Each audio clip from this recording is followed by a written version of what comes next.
divvying up of grains they are taking home. So 64 years after independence, our people are turned into beggars. Like you see in Afghanistan, or northern Gaza, or Sudan, distributing grains. Distributing grains in this land of plenty. In this land of plenty. We have insecurity, we have poverty, we have hunger, children are out of school. And you're here in Abuja distributing money, and we think, we are surprised there is insecurity in this country. No country, no nation, no matter how powerful, will have peace with this much inequity. I've said it again and again. So our senators, we are terribly ashamed of all of you, and you should return that money. And my advice to the Senate President, is to resign honorably and return that money. 21 billion to your constituency alone is what but inequity. Please, Nigerians must raise their voices. This is not acceptable. It is not acceptable. So there's corruption in the executive, there's corruption in the National Assembly, there's corruption everywhere, and you expect peace? We'll just be deluding ourselves. Remember some days ago, Osenrufai said he had sent out an invitation letter to the suspended senator that he believed the senator has a lot to say, and if given an opportunity, a chance, the man would say a lot. Reacting to the suspension, according to Osenrufai, in suspending Senator Abdul Nengi from the Senate for the next 3 months, the Senate relied and invoked its power under the Senate rules to suspend the distinguished senator. The manner in which the Senate suspended distinguished Senator Abdul Nengi raises fundamental constitutional questions of grave importance to constitutional democracy. According to him, he said, "For me, what was on display at the suspension was democratic rascality, not rooted in good conscience. It was a cover-up decision." First, it is important to note that Section 63 of the 1999 Constitution, as amended, provides that lawmakers of both the Senate and the House of Representatives are to sit for a period of not less than 181 days in a year. The sitting of senators of the Federal Republic of Nigeria is a constitutional matter. It is not a matter to be lightly toyed with. He said, Senator Abdul Nengi is not an employee of the Senate of the Federal Republic of Nigeria. No, he's an employee of the good people of Bauchi Central, or whichever part of Bauchi he represents. It is the correct position that only an employer has the power to suspend an employee. In democracy, the employers of the representatives of the people are the people themselves, and not the institutions the people sent their representatives to represent them. The other point of grave concern is whether the Senate, who accused the distinguished Senator Abdul Nengi, can sit over in judgment to decide and to suspend Senator Abdul Nengi from performing his senatorial duties for the next 3 months or even for a day. He said the allegations of budget padding were against the Senate or the Senate President. The Senate President presided over the proceedings in which Senator Nengi was tried, convicted and sentenced to 3 months suspension. Justice, it is said, is rooted in confidence. It didn't stop there. Osenrufai also said, you cannot be a judge in your own cause. Is a principle of law of considerable antiquity. And it is also said can be the accuser, prosecutor, and the judge at the same time. That is what the Senate and the Senate President have done in the suspension of Senator Abdul Nengi. It is Why? Tell them why. All we want is freedom. The radio station with more. You're listening to the radio station. You're listening. You're listening to this. Is Radio Biafra. Radio Biafra. This is Radio Biafra, USA 2. We're broadcasting. We're live from New York City under the auspices of the mother station Radio Biafra London. We're still talking. We can't stop. There is no way they can stop us.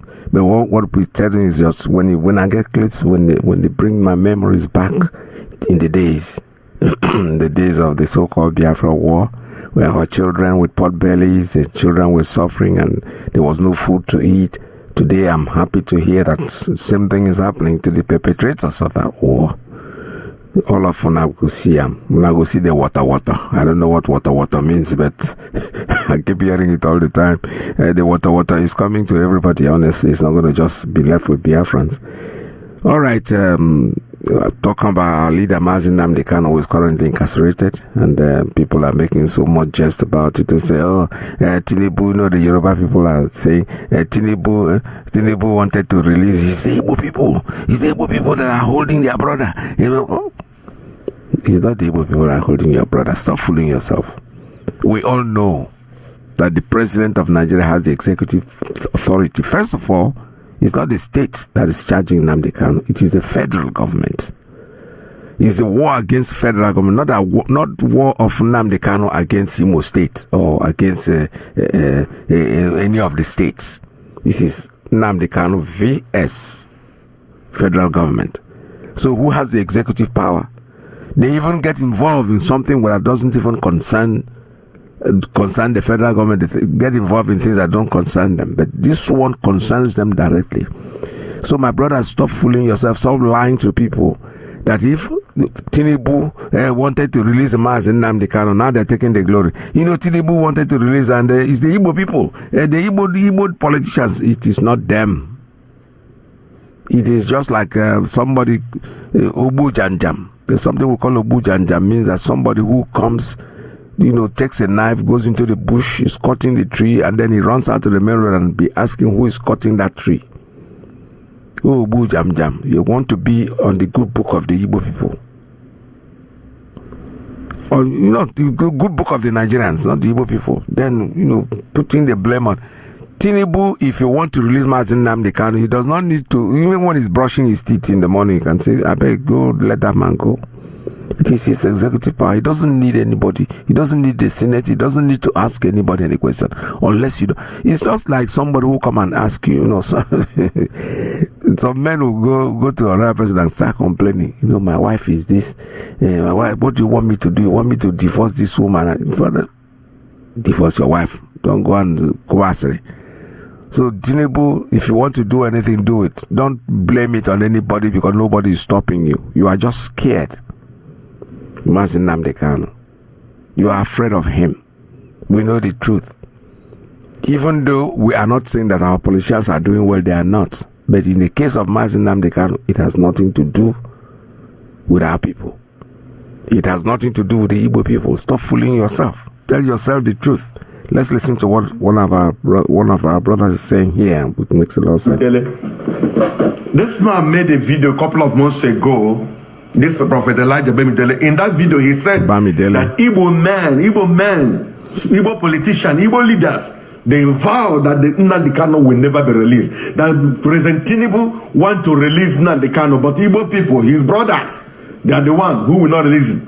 In that video, he started saying that any dead who will open his mouth and cause Tinubu, that the person will be called, you know, he was raining abuses. That anyone who open his mouth to cause Tinubu for not releasing Nnamdi Kanu, that the thunder from Sambisa forest is coming to that Igbo person that will never open his mouth against Tinubu. This particular prophet was saying that. This prophet was saying that particular thing on that video. Many of you who are watching me may have seen it.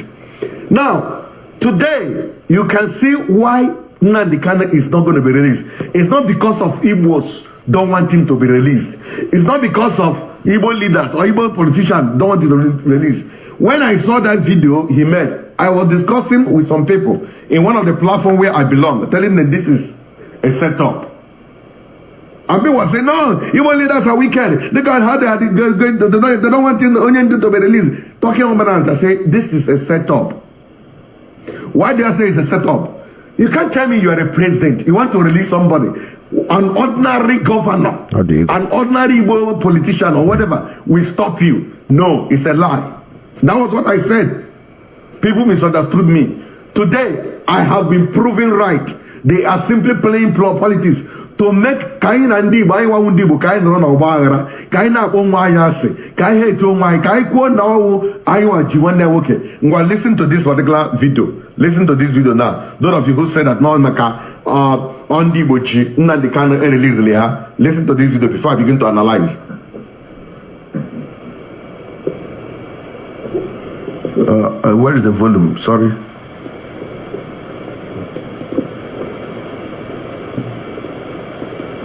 They spend 500 million naira. Somebody is signing off that check. Somebody is signing it off. Who is signing off? Who is making money from it? Extra allowances are being paid to all the security men who are in Abuja because of Nnamdi Kanu. It's your money, and we have this. Yeah, but I didn't get it right, but I think I have that tape completely. Let me see, because I edited yesterday. The truth is that, like I said before, there is ago in the whole thing. There's no deceiving yourself. You don't want to make it look like, oh, the Yoruba man wants to release Nnamdi Kanu. It's the Igbo people that are stopping him. No, it is not true. I don't believe that. First of all, he does not want to release him. Oh, I wanted to release him. It's Igbo leader. Even if all the Igbo leaders in the world come to you and kneel down and say, don't release him, you are the president. You don't even need to even tell your house gate man. It's like to say, oh, God wants to leave. Then he goes to tell the gate man. Even if you tell the gate man you are leaving, gate man is always sitting down there. He doesn't need you don't need his permission to go wherever you want to go. Just like Tinubu does not need permission of any Igbo man. Because the federal government is the one that is charging Mazi Nnamdi Kanu. They are the ones. He doesn't, all he needs to do, he don't even need to talk to the, or whatever, the Attorney General. No. You know something? I want him to go home from the court today. That's it. Nobody will question it. So using the Igbo people's name is because you want to create what this man have just called dichotomy amongst ourselves. And they have almost succeeded. Until this tape comes up, 500 million for each. DSS said that they spend 500 million anytime Nnamdi Kanu come court. Oh God! Even the world best crime committer, who go call her. They not spend. Nnamdi Kanu now come out, bros. Now come out. Nothing they want to tell me. Oh, Papa, DSS, I carry 2 and 3 at 500 million. Now they collect for one person head. Anytime I can't come court, not be me. That's why they quit the arrest, not be me talk about. See the people talk are so worried. Nnamdi Kanu lawyer, all of the night talk cannot be me. I'm gonna share this video, maybe what they say. 500 million. DSS, oh that they are mad. When he's spending every day Nnamdi Kanu 500 million. They tell us they spend 500 million naira. Somebody is signing off that check. Somebody is signing it off. Yes. Who is signing off? Who is making money from it? Extra allowances are being paid to all the security men who are in Abuja because of Nnamdi Kanu. It's your money. And we have been saying the case of Nnamdi Kanu is not such that we need to spend scarce resources on. The federal government is caring about money. They don't have money, but they have all the money to pay all the security agencies. If you go outside, not less than 1,000 security agencies are on patrol in Abuja because of one single man. And tomorrow they will tell us they don't have money to pay salary of workers. So, but the reason they bring Kanu to court is they make a lot of money from bringing him to court. They spend an average of 500 million naira bringing him to court. Yes. Who makes that money? Is the DSS? Yes. The DSS budget is not scrutinized like everything. It's just spent. It's like security votes. So they just say, we are taking Kanu to court. So we brought this number of. We block everywhere. All our security agents are there. Blah blah blah. It's all the scam. So all those paparazzi you are saying. This is the kind of revelations that we bring forth when we have our amazing interviews on IC Magazine. The continued detention of Mazi Nnamdi Kanu within the DSS premises of the Nigerian government is a money-making scheme for the DSS. You can put me anywhere, any day. For every court appearance that Mazi Nnamdi Kanu comes out for, the DSS makes as much as 500 million naira. Yes. You are hearing that from somebody who has been in that same position where Mazi Nnamdi Kanu has been.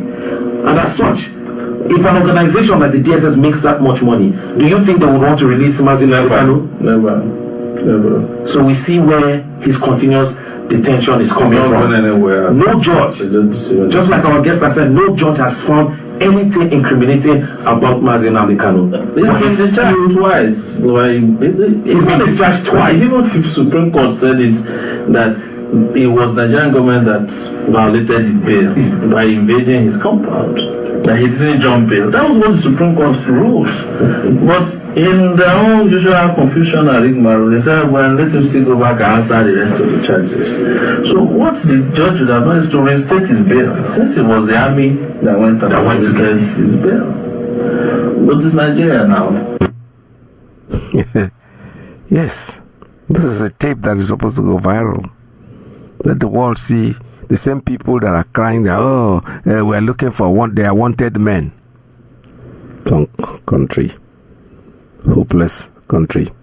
Country that can never achieve anything. It's just wasting their time, and we know that all they are doing is they're a football crying, because Biafra is going to be here whether they like it or they don't like it. It does not matter. The lines are open for you. You can make your calls. We have calls. The number is 845. Please don't call my private line, because I'm not going to pick you up. So take note of these lines. We have 3 running lines for you to make your calls, to say whatever you want to say. I will give you the time to call. But if you call my private line, I will not pick you up at this time. The number is 845-907-2230. I repeat, the first line is 845-907-2230. The next line is 845-648-0031. 845-648-0031. And the third line is 845-637-6632. 845-637-6632. Please call us. The lines are very much open for you, but make sure that you don't overstay, otherwise I have to stop you, because there are other ones I can see that people are trying to call. And Shabbat Shalom to each and every one of you, wherever you are. This is Radio Biafra USA 2. White set of white. Oh, we want to be freedom. The radio station with more. You're listening to the radio station. You're listening. You're listening to this. Is Radio Biafra. Radio Biafra. This is a message to enlighten Biafrans on this issue of coronavirus. Yeah, that's an old tape. I don't think coronavirus is all gone now, so we don't need to hear about coronavirus right now. All right, give us a call. The lines are very much open. Like I told you, we take calls, and I have already given you the number. Please do not call the private line. Stay tuned. The lines are open. Call us. Think come is the prince, I don't come again, you know. And the tones, the people. Oh, come is not the success. And the microphone. You don't tell when we fight for this freedom. You don't tell when we fight for this freedom. All we need is the referendum. All we need is the referendum. All we need is the referendum. All we need is the referendum. All we need is the referendum. Tell me what to do, tell me what you do, tell me what you see, tell me what you see, tell me what you know. When we talking about the referendum. Oh, you see, I have to go for long. We never become Muslim for long. Back in the days, you know what's up. I am a father, but because of Uru, the focus to come out. I remember when my father they tell me about the war. Then spending so much money just to commemorate. Yes, you go. Success in one way, it's typically woman. You don't tell when we fight for this freedom. You don't tell when we fight for this freedom. All we need is the referendum. All we need is the referendum. All we need is the referendum. All we need is the referendum. All we need is the referendum. Oh, yeah. You don't tell me to fight for this freedom. To walk a gap on my eye, go rescue your children. Even if I can't say one level, make we don't make all these politicians so. No mind, I go just come around, don't promise us heaven and earth. You no go see anything after the election. No election, no. All right, caller, good morning. Tell us your name and where you're calling from. Caller, good morning. Ndewa. Good morning. Good morning, dear friends. My name is Nnamdi Kanu. I'm calling from West. I'm a native of Abreba. Abreba is a hinterland and a river area of Biafra land. Yes, we've been talking about the issue about the going back to the farm. It's very important, and we need to do our best to go back to farm. And if our people don't know how to do some certain technique, please go to Facebook and look how they're using the new technology to plant seed, using even the wasted plastics or rubber, even the cum you drink from the bottle Coca-Cola plastic. You can use it to plant something in your home and hang it on the wall. And also using even the what they call it, the tank, the wasted tank that you pick on the road, you can use it to put sand inside there and cultivate something inside your home. All those plastic can you see on the road that you think is a waste, now it's very, very needed. You can bring it back, fill it with the sand. Every morning you just pour it water. Every morning and evening you pour it water, and you make a way that you can see, you can get the sun. And they also, we plant all kinds of things there. Even Irish potato, even the European potato, you can put it there. It's very, very needed. And all kinds of legume.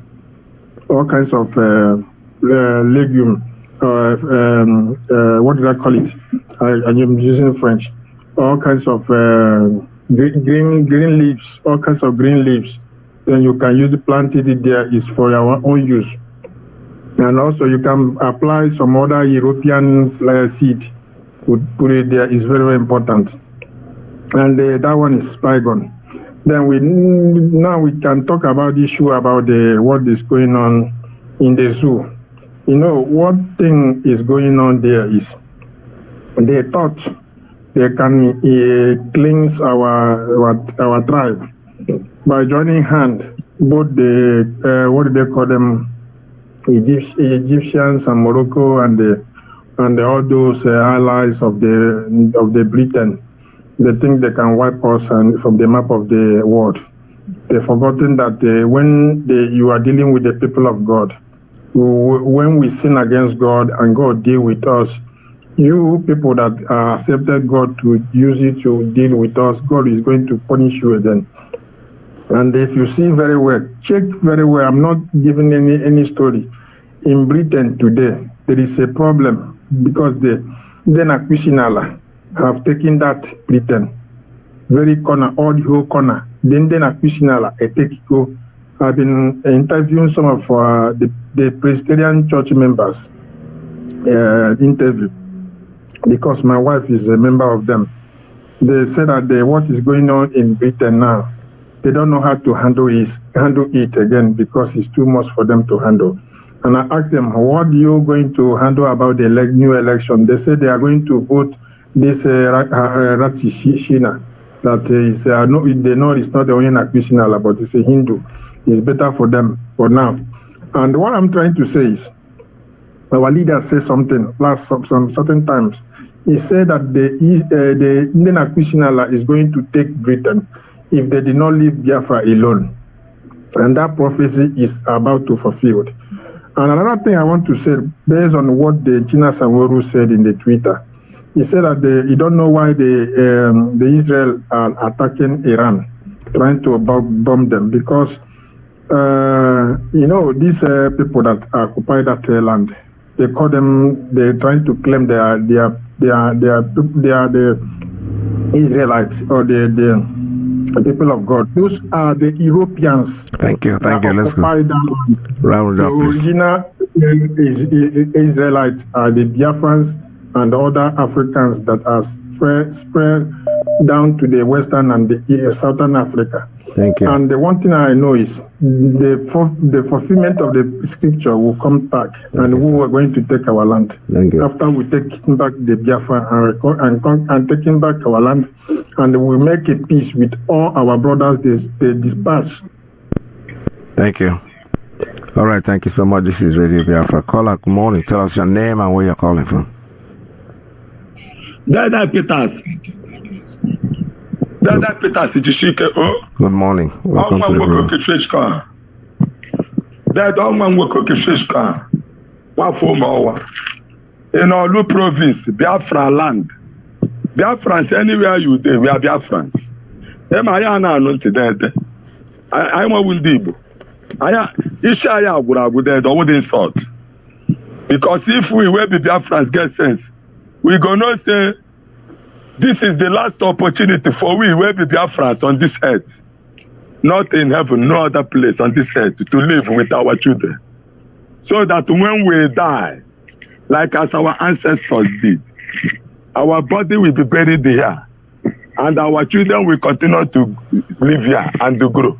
Which other place on this earth, Biafrans, do you want your children to live? Which other place?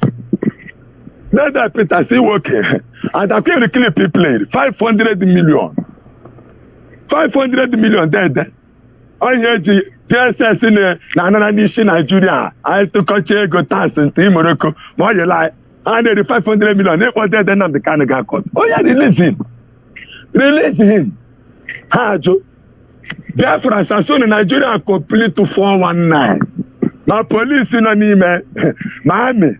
My Tami Morocco. My governor complete to chip with the folder. I couldn't have 419. Yes. Dirty. But then Peters. And then the other claim I'm in a sense. I got with that Nnamdi Kanu. Now IPOB na redo Biafra. Then Peters say, you know, that's why Nigeria put along because I get the Kwenyi Igbo banga. Can you matter ni hanoga? Ni shimmini. I got the Peter Biba. Good luck paraba. I couldn't yamere. Why come matter? Then the release our leader and we release him with immediate effect. Then Peters Jishike. Thank you, sir. Economic. Yeah. Then the ticket does him. Nanu Kagarushika. Then Peter say, Eweliwe. Makanoko Tomazi China, Chwe Kasam happy. Then the ticket does a man in the Bonilla, the pastor, my bishop, my father. Kega Quenta Mamata Mokane. Now, Bible and the chapter like Chwe Kaba, Matthew chapter 27. Yana Matthew chapter 28. Jesus is taken to Pilate. Jesus is sentenced to death. Then the resurrection. Oh, then Nnamdi Kanu gone Uba. Oh, no, Chorebo. Oh, don't know what I can do. I'm an Europe. Oh, get you know, put the lot up. I know nothing. The pastor Lazo. Biafrans. Oh, Biafra. All right. Thank you so much. Let me take another call. Caller, good morning. Tell us your name and where you're calling from. Mazi, good morning. Good morning. Welcome to the program. Thank you, Mazi. Mazi, my name is Mazi. Mazi, a lot. I don't even know where to start. A lot is happening in our land, Mazi.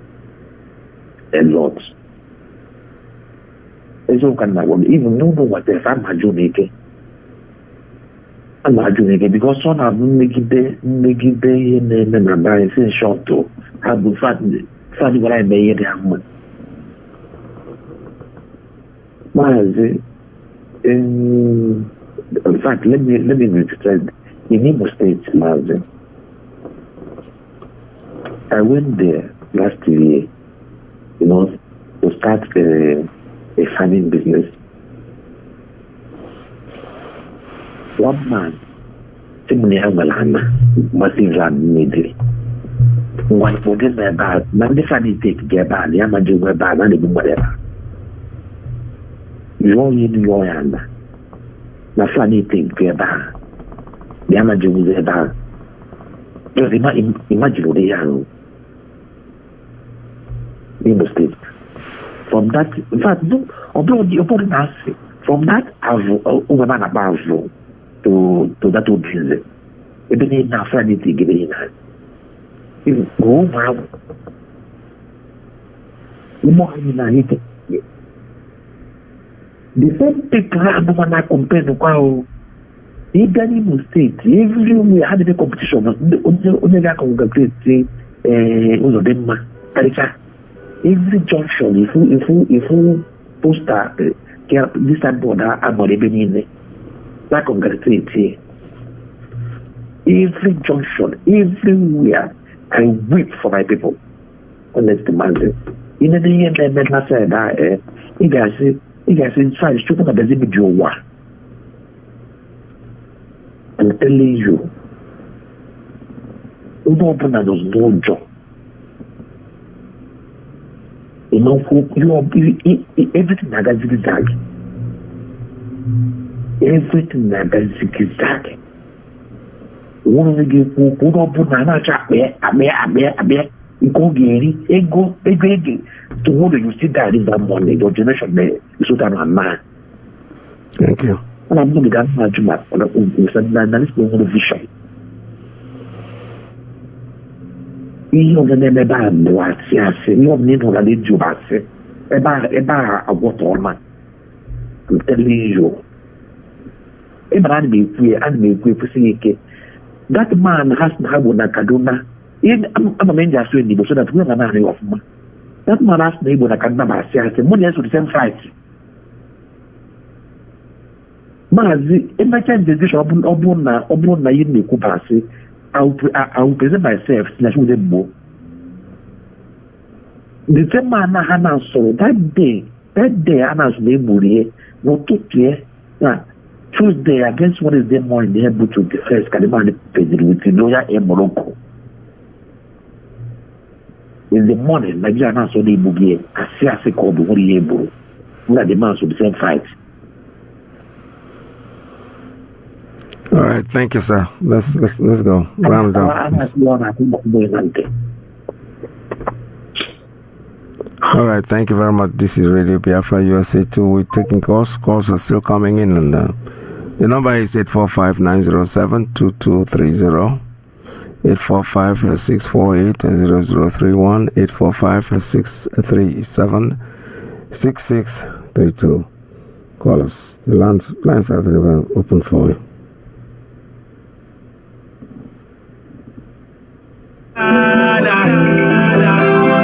Land of the right hand side, John Lovine, my originality. Land of the right hand side, Biafra. Land of the right hand side, Biafra. My home, my fatherland, Biafra. Land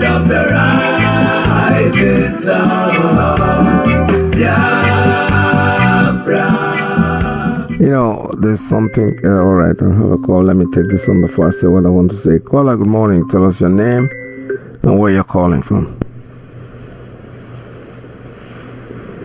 Caller, good morning. Good morning, Mazi Peters. Hello. Good morning. Welcome to the program. Thank you very much. My name is Emmanuel, and I'm speaking from my location. Thank you once again, as always. I greet my leader, our leader, Mazi Nnamdi Kanu, the man who set up this platform to expose so many people that was hidden under the roof of heaven. I greet him once again. Yes. I want to start from Ababio. Before then, one thing I'm very happy in this world is this. If you like,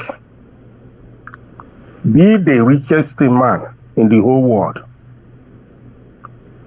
or in Nigeria, remember that one day you will die. And all those money, none of them you will take to the grave. Ababio is a governor for 8 years in Akwa Ibom. He stole so much money. Before he left, he made a law that he will be collecting 100 million naira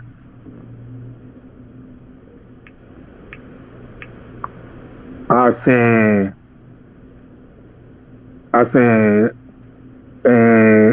retired governor in Akwa Ibom. And he went to Senate. Today, is a Senate president. The other time, I heard that Tinubu gave him 2.5 billion or whatever money or whatever to do with the money. They know what they're doing. Today, his name came up for another billions. Poor people who are in Nigeria as a worker, they cannot pay them salary.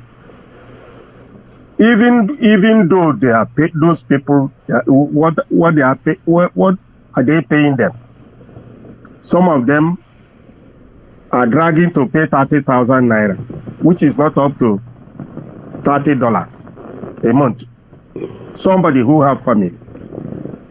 And many of the states are owing people salaries. If you are a regular listening to what is going on, there was a time, Hope Usodima, people are complaining that for over 10 months, they are not paying salary. A human being who have children, who have problem as a man or a woman.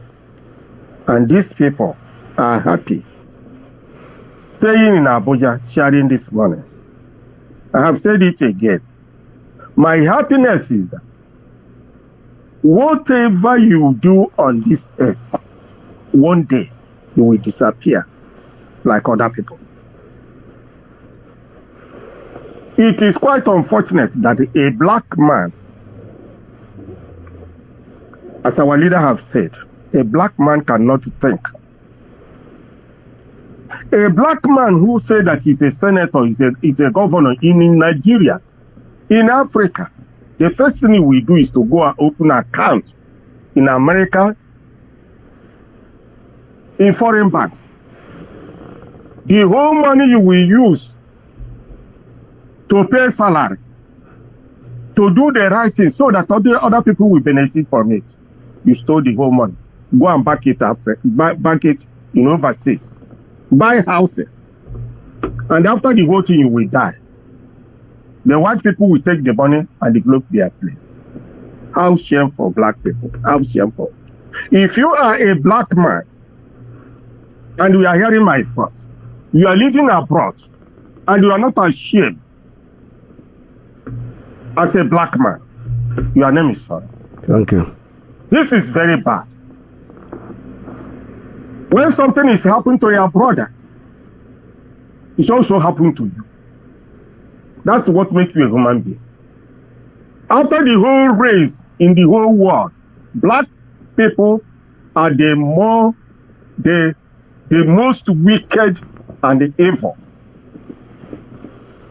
That they cannot think to the general people. They only watch their pocket and their family. There, let's go. This 500 million naira, somebody is taking. The DSS in Abuja is taking. Every day our leader is going to court. Who is involved in this money? Is Tinubu not involved in this money? And all the cabals in Nigeria. People that have no shame, black people, evil people. When you come, you enter aeroplane, go to America, you go to Europe. You see how people are building their place for their people. You go back. You show your wicked Thank to you. your people. Thank you, sir. Well, time will tell. Time will tell. Thank you, Mazi Peter. Yeah, thank you so much. I greet my leader. I greet those who are human beings because I don't believe there's a human being in Nigeria except IPOB and then Nnamdi Kanu. There. All right, thank you so much. This is Radio Biafra. We taking more calls. If you have anything to say, 845-907-2230, 648-0031,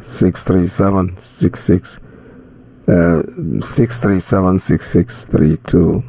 Those are the numbers. You know, this morning I was talking about Onyala, when somebody's mad, no matter how they treat the mad person, he's very inconsistent. He could just say anything, anytime. I picked up something this morning from Asari Dokubo, and I like what he said. Some people look at it as an insult, but I look at it as something that is worth airing, because even though he was saying it as a kind of insult, but the truth is that what he's saying is exactly what we want and exactly the thing that we want.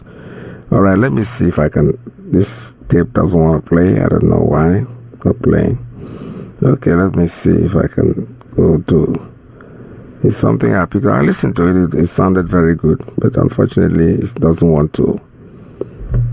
I'm trying to get it to talk, but it's not saying anything. Actually, calling on Tinubu to let the Igbos go so that all of us will have rest. I know that's exactly what we want. Curse us, tell us whatever you want, and the truth is that if you let us go, then we will go and we will leave you alone. Because if you don't let us go, then you're going to be.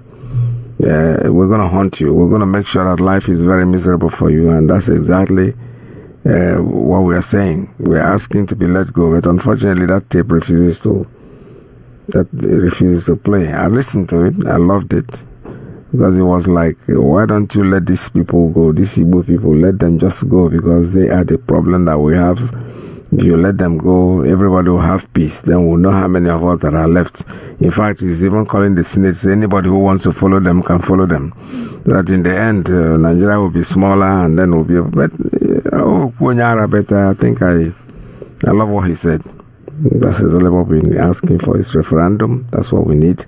We need a referendum, and as soon as they give us the referendum, and we check out and we vote, and if we vote to stay, we stay. If we vote to go, we go. As simple as that. As simple as very, very much that. Fortunately, this tape, I don't know what had happened to it. It's not airing. Even where I shared it up, everywhere that I shared it is not coming up. But we're still here. Give us a call at 845. Let's see. Okay, we still have time to take more calls at 845-907-2230. I have 845-648 0031. We have 845-637-6632. We are not taking any calls on the private line, but please don't call from there. Don't call the private line. Make sure that you call the lines that I have given you. We are IPOB, and everything that we do here is the truth. We are different from other people. We are not like other people. Of course. Because as I once reminded you before we came, there was nobody like us. Now that we are here, they pretend, they copy, they emulate, they fabricate falsehood. But they can never be like us.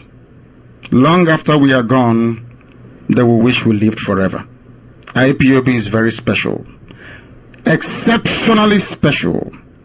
The largest mass movement in the whole world bar none. And we did it because Chukwuokike Abiama is with us. We did it because Chukwuokike Abiama created IPOB himself. And we are here to pilot its affairs. We will not prevaricate. We will not stop.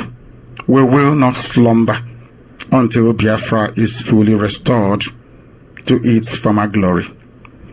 Anybody in doubt as to our resilience and our determination to restore Biafra is not only mistaken, not only misguided, but needs to see a psychiatrist. Because we are not stopping. I am Nnamdi Kanu, and I don't stop until I get what I want. Of course, we never stop. We'll keep on going. Battling with here. And we have concern about the privacy of our conversations. Where there was a day I was consulting with him with another colleague, and they took a secret photograph of myself. They accidentally filed that photograph as part of their proof of evidence in court. So we now got it as an evidence, and we said, wow. So they were taking secret photographs of us. And if you go into the room, you will not see any camera. So evidently you have hidden eyes, hidden cameras, and everything. So what and what not? So what else do they have? Eavesdropping equipment, secret listening devices, or what? So we whisper in fear. And sometimes you just have to pull him out to say something, or even pull yourself out to say something, because you're ever afraid someone is somewhere secretly recording you. How can we conduct an effective defense under these conditions? It's not possible. Okay. Did you hear that? That's the so-called Ijimako. Yeah, Ijimako. Listen to what he's saying. We said all these things. Our leader said it. We already told you that IPOB is not interested in any more trial. We are out of it. So you go there and carry your cross. Do you think you are smarter than Osakome? You're smarter than Ejiofor? Go ahead. The ball is in your court. I pass go with the ball. You know, I used to watch boxers when I was younger. I love boxing very much. And when you see, when the bell go, all the managers will go in, jab him there, you know, you get him. As soon as the bell go, they run out again. It remains the two boxers. So now, Osakome and Ejiofor, the way I look at it and the way I see it is that they finished their case. You know, in those days when you do the little, what subject was that? Geometry. When you finish it, it's a quad error demonstrandum, QED. So when you put QED, it means that you have proved what Ejiofor and Osakome has written the QED. They finished their job. Any idiot out there, they have been fired. You are a bloody idiot. You're making a fool of yourself. What other steps are they going to go? They have finished their job. Our leader is being held incommunicado by criminals that call themselves Nigeria. In their own court, in all the courts. You heard what Shawari said. He said twice. All the courts, even Supreme Court, even told them, you went to kill him and the man ran for his life, and you telling him that he jumped bail. He said it, that they're making money out of our leader being there. So some people came out, they want to take the glory. You know, they want to come out and take the glory that they are the ones, we are the ones that have brought him out. Go and bring him out. Stop complaining. Go there, let them take your picture. You know, if robs, take him to court and let us see how you're going to achieve anything. Ozakome, God bless you. Ejiofor, God bless you. You finished your job. We are proud of what you have done. We in IPOB, we know the truth. Anybody can go out there and rabble-rouse and want to take glory. You see, it is because of me. Who told you it's because of you? I was listening to one musician today, that is always complaining. That the people that have made it, these people that have made it in music now, is the way that we built for them. Who told you it's your way? There were musicians before you, for God's sake. I'm diverting a little bit because I want to show you how people want to take glory. Before us, there were musicians before we were even born. And there is Ebawel MD. I grew up hearing that music. That was music that went viral. And Okonkwo Digwe, they all came in.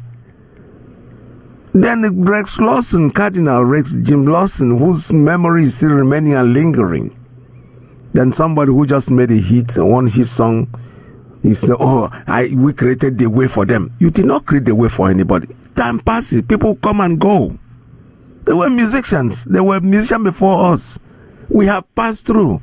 These young people are there coming up. Even next generation. Before I listened to the video when he said something, he said, where we are here now, it's a transit thing. Music is like transit.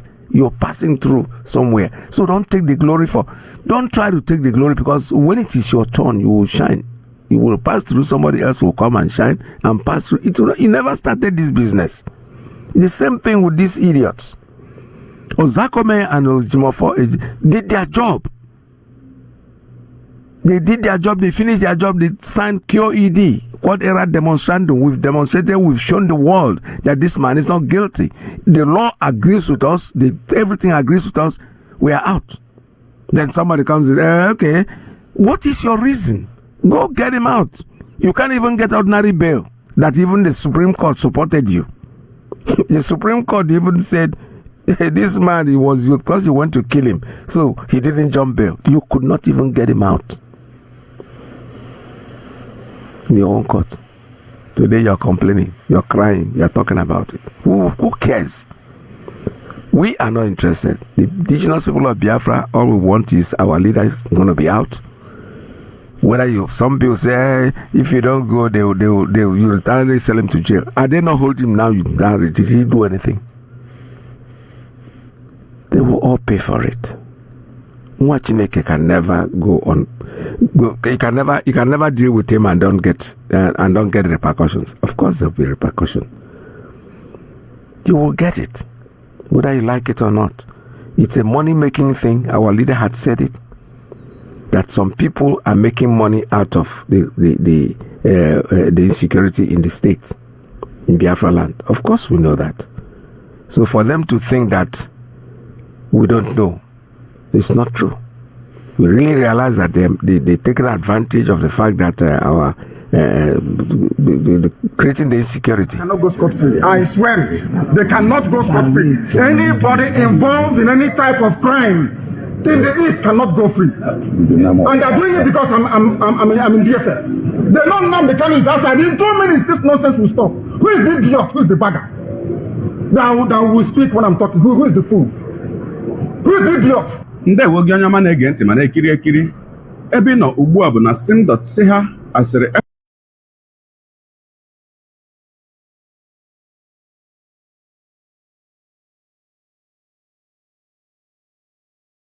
ya ka ọ na-arụrụ ọrụ. O kwuru nke a tata bụ Tuesday, mkpụrụ ụbọchị nke 19 nke ọnwa March n'afọ 2023 bụ Tuesday 19th March 2023 n'ụlọ ikpe Federal High Court nke dị n'Abuja, bụ ebe anyị tụrụ anya na ha ga-atọghapụ ya taa n'ihi ọnọdụ ahụike ya, mana ha bụ ndị ụlọ ikpe mechara wee jụ na agaghị atọghapụ ya. Dịka o siri kwuo, ọ kọwara na ahụhụ niile nke ya na-ata n'aka ndị ọrụ nchekwa DSS kamgbe afọ 2021 bụ afọ 2021 nke a nwụdere ya, bụ ka ndị be anyị nwee ndụ ma nwebiga ya oke, mana ọ bụrụ ya nnukwu ihe mwute na ụfọdụ ndị mmadụ ewerela ya bụ ịchọ nnwere onwe Biafra wee na-akpa arụ dị iche iche n'ala Igbo. Ọ gakwara n'iru wee kwuo na ọ bụ n'ihi nnwere onwe a ka ya ji wee were nne ya na nna ya wee chụọ àjà. N'ihi ya o wee sị na o nweghị ụzọ ọbụla ya ga-esi akwado onye ọbụla nke ji aha ya bụ nnwere onwe Biafra wee na-egbu ndị mmadụ. N'olu okwu ya, ọ kọwara na ọ ga-akara onye ọbụla nke aka ya dị na mkpamkpa niile nke na-akpa n'ala Igbo mma na nne amụghị ya amụ karịa ụdị ntaramahụhụ onye dị otu ahụ ga-enweta mgbe ọbụla ya si n'aka ha bụ ndị DSS wee pụta. Ogologo kwa dị mmanụ ka mgbede, ya mere ọ ga-aka mma ka ị bụrụ oche gị kpụdobe nso ma nọrọ ala ka anyị nyoo anya na ya bụ ihe onyonyo ma nụrụ n'olu ya bụ nwanne anyị nwoke bụ Maazị Nnamdi Kanu dịka o si wee maa ya bụ ọkwa. Ya mere a sịla na Solex si kama lere onyonyo ya.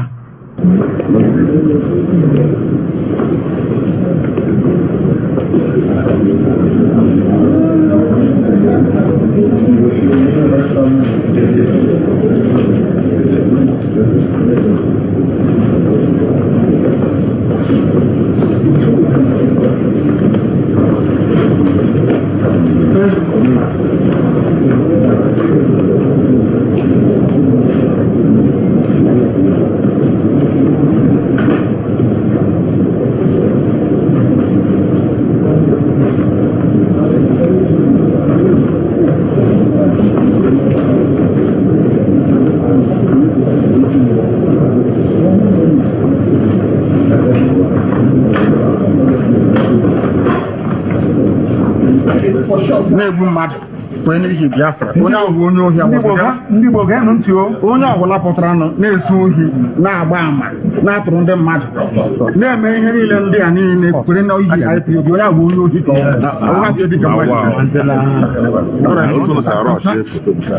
Yes, we are here to fight for freedom, for justice, equity and fairness. That's what we're fighting for. Nothing more, nothing less. And we cannot be cowed by anybody. We are without fear before our enemies. And we speak the truth always. I want all the journalists here arrayed to go and ask government of Nigeria, what happened to treasonable felon? Where are those charges today? From 2015. They have just disappeared. Because they have no evidence against me.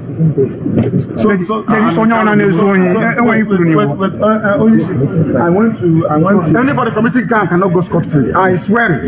They cannot go scot-free. Anybody involved in any type of crime in the East cannot go free. And they're doing it because I'm in DSS. That's what if I said no idiot can try this rubbish. And they know it very well. They know it very well. And I suspect that some people in government are complicit. Yes. They are making money with insecurity. 500 million. They are making money with it. Yep. They don't know the Kanu is outside. In 2 minutes, this nonsense will stop. Who is the idiot? Who is the bagger? That will speak when I'm talking. Who is the fool? Who is the idiot? I ask.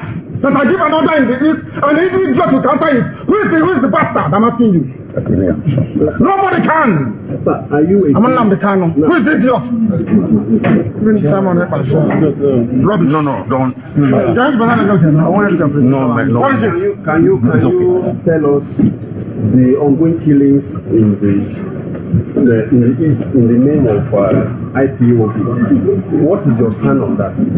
Anybody involved in any form of violence or insecurity in the Southeast in the name of IPOB is a gunner, and they know it. Let me come out of this nonsense, this mess. 2 minutes only. There will be peace. Only 2 minutes, I guarantee you. And tranquility. And there will be peace in the East, not just Southeast. Everywhere in the East, if not the entire South. Yes. There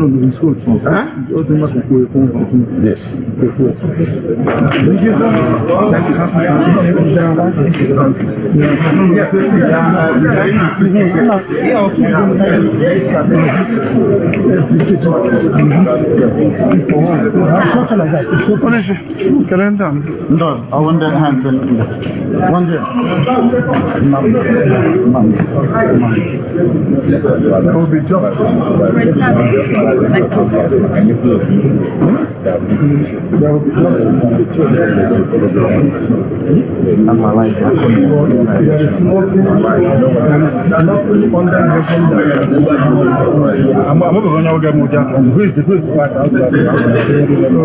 nothing under heaven that cannot be revealed.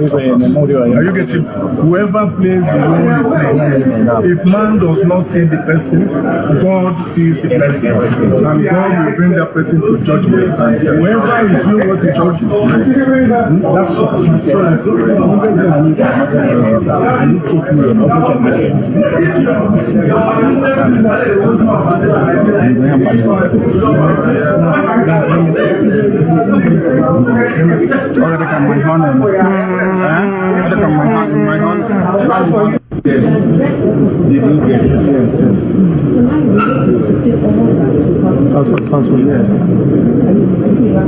I'm not relaxed until we get a solution and put it together. I'm not relaxed. We know the law. My team here, they are more than perfect. They're not what to do, and they're going to do. So we're going to prevail ultimately. Because justice must prevail. Is still in the dog? The court also will give you a woman from Southeast. Depending on the strength of the law. They are using it to do experiment and DSSF. Exactly. I don't see it. There is no way we're going to allow that to happen. My right for justice. Yes. My right to fight there must be. There's nothing to gain into this dog. And allow him to talk without his lawyer. And he's only fighting for justice.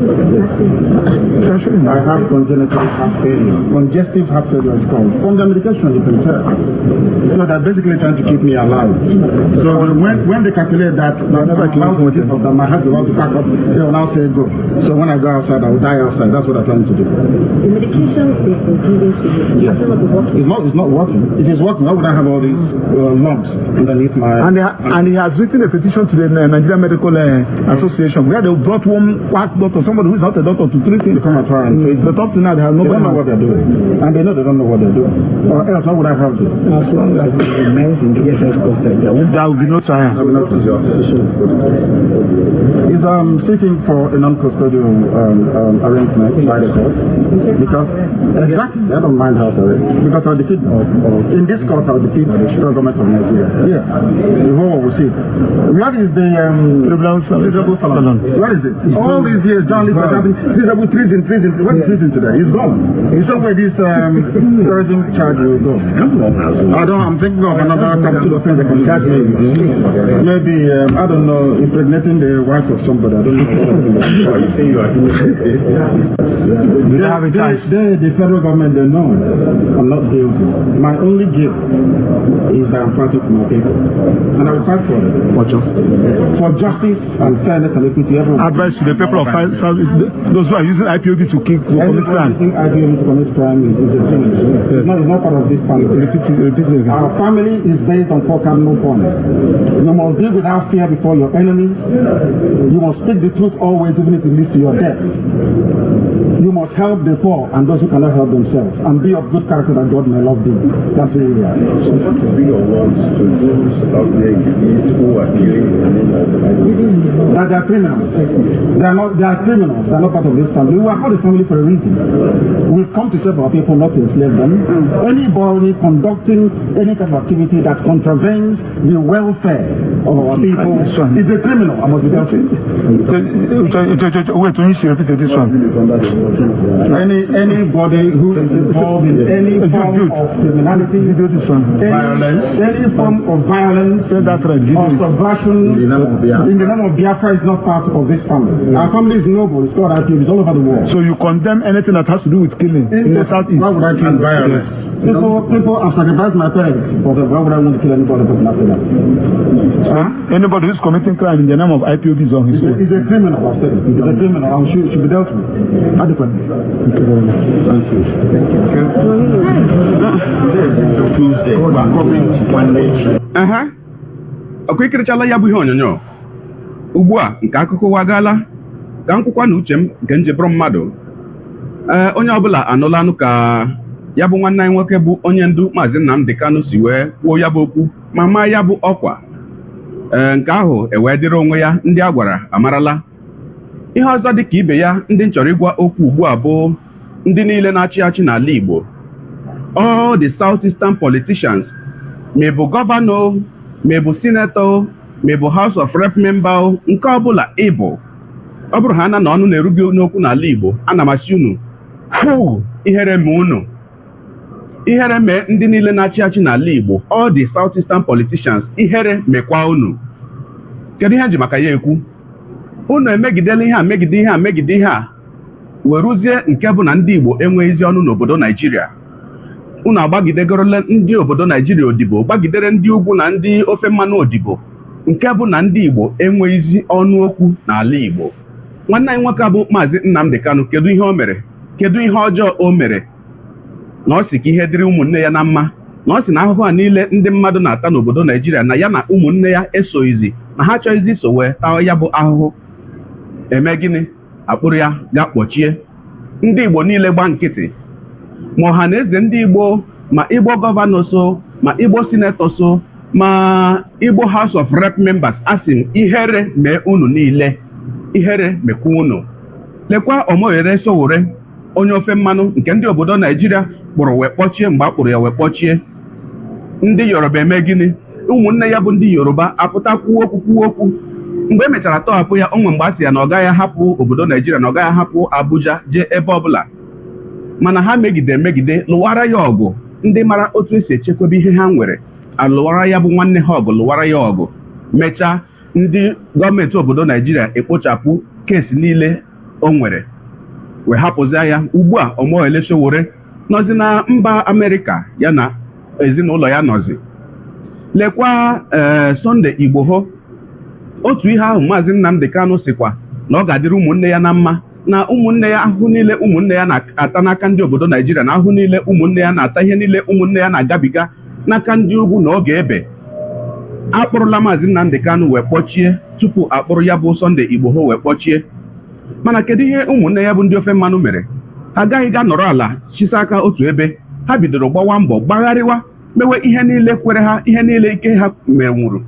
Megide atọpụrụ ha nwanne ha. Kedụzi ihe nke ndị Igbo ga-ejizi adị iche?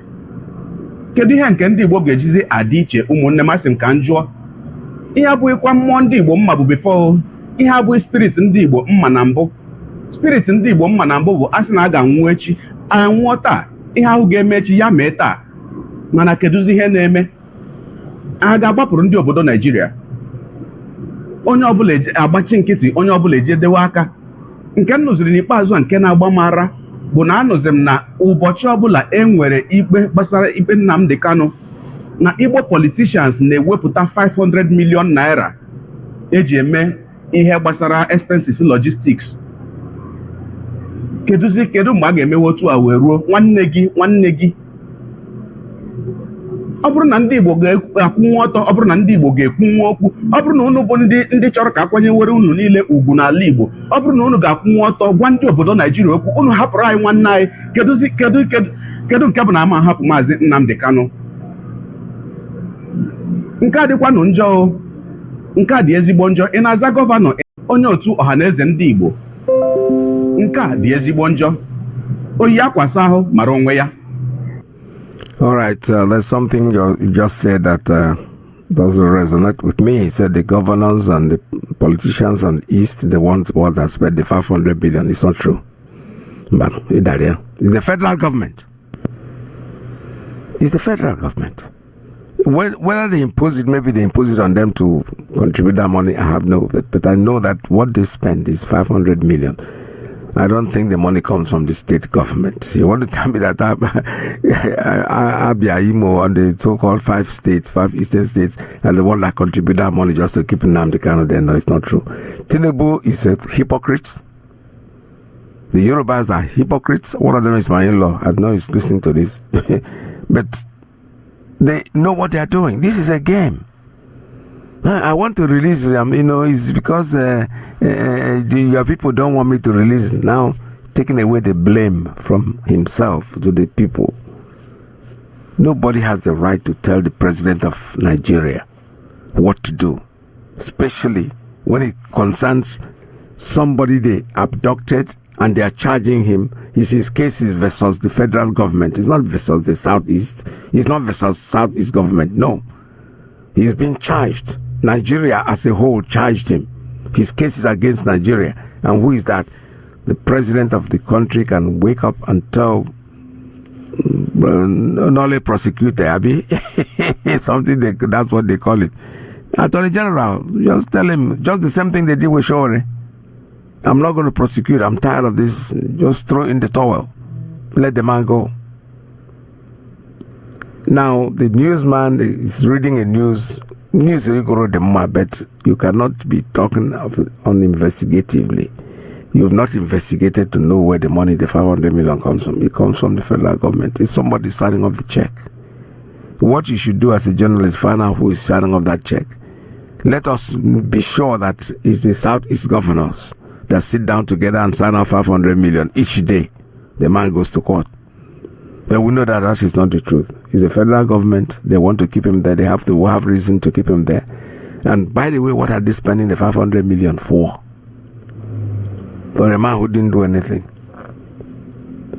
In fact, there are very big criminals sometimes get here in America, somebody who is even wanted. Osama bin Laden didn't have 500 million people. Each day they want to get him. This is a man who did nothing. He's fighting for the freedom of his own people. That's all. He doesn't have a gun. He has a radio like we have a radio here. This is the first he made me believe that the microphone is as powerful as any arsenal. Because I never knew. All my life, I've been working with microphones, just sing with it on stage, and I didn't know it was a very powerful tool.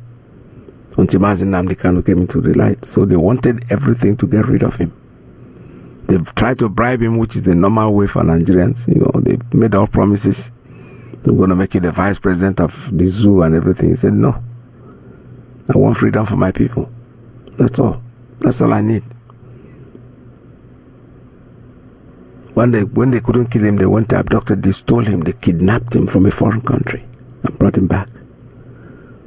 He was away in London. He wasn't fighting anywhere. He didn't have an army.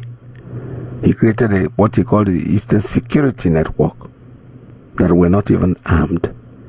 They were not even supposed to be seen because they were supposed to walk in the bushes where these marauders are occupying our bushes and raping our children and our mothers. We are not stopping anybody from living with us now. All we're saying is come to the city, rent a house like everybody else. If you have money and you want to buy a piece of property, they will be sold to you. Develop raise your family from there. Don't go into the bushes because the bushes for us is where we find where we make our living from. We go there to farm. Our mothers go there to do whatever they have to do to feed the families. You go in there yourself, you start raping our daughters, our children, kidnapping them for ransom. All that must stop. Then he created the Eastern Security Network. They are still working diligently today. There's no way we are going to stop them. They cannot get rid of them. But with time, we'll really realize that Nnamdi Kanu, people will bow down and say, God bless this man. For him, without him, I couldn't have been here today. But the point is that we are not going to stop talking. We're going to keep talking until those who don't want to listen will listen. We have made it very clear. Anybody killing anyone in the Southeast, in Biafra land, in the name of IPOB, is a criminal. We didn't, not be we send them. You can go there and say you're doing something because you are IPOB. Most of these people are not even members of the IPOB, but we know that with time the truth will prevail. The truth will never fail. The truth never fails. What will fail is that the liars will fall on the wayside. But the people telling the truth will remain truthful, and there is nothing they can do to stop them, to stop this truth that we are revealing. We are born to do it, and we are doing it. This generation will eventually succeed in bringing Biafra. This is Radio Biafra USA 2. I'll take a very short leak and we'll be right back to end the program.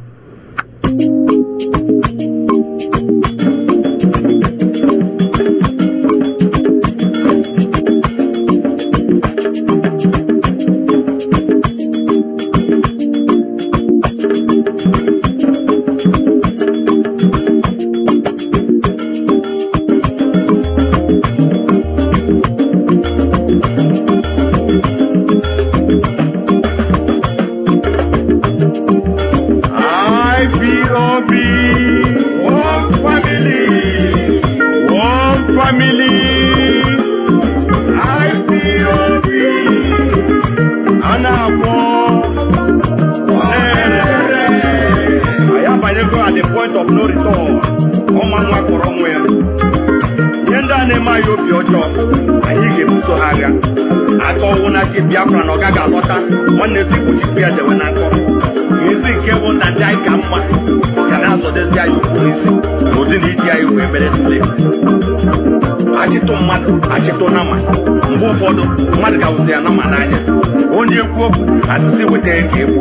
We can't continue like this. We have come to restore Biafra, or die restoring Biafra. Aga.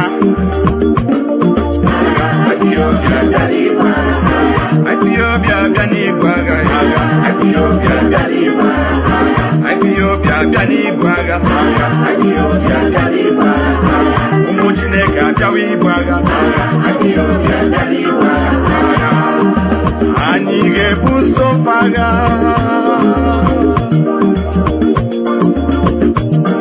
Anige Busofaga Nenua. Yenda nema yojo, Iyke buso baga. Ajomo unke bukotara iwa Nigeria jine buso gara. Mpapa ubritero para, Imegedu muchineke. Yenda soli nema yojo, Iyke buso baga, Iyke buso baga. Aga. Ethiopia Ganigwaga, Ethiopia Ganigwaga, Omadika Ganigwaga, Ethiopia Ganigwaga, Umuchineka Ganigwaga, Ethiopia Ganigwaga, Ethiopia Ganigwaga, Ethiopia Ganigwaga, Ethiopia Ganigwaga, Ethiopia Ganigwaga, Ethiopia Ganigwaga, Umuchineka Ganigwaga, Ethiopia Ganigwaga. Yenda uyene mayo yojo. The level of corruption and the injustice in Nigeria, the mayo yojo. Yamelenda diri ka aika no chitanya ai, no one Nigeria. Kabuya baham, kaham. Na uje Caliphate kahani besi. We went try when American free. Hapu Biafra kona asimba. Christian Biafra fine asimba. Ika Georgia, Gaga. But we got Rono. I know that 21st century Nigeria can go and go. All right, this is a final for the day. We've come to the end of today's broadcast. I want you to please stay tuned for Mazi Alozie, who is coming in next, and on the agricultural program that we are embarking on.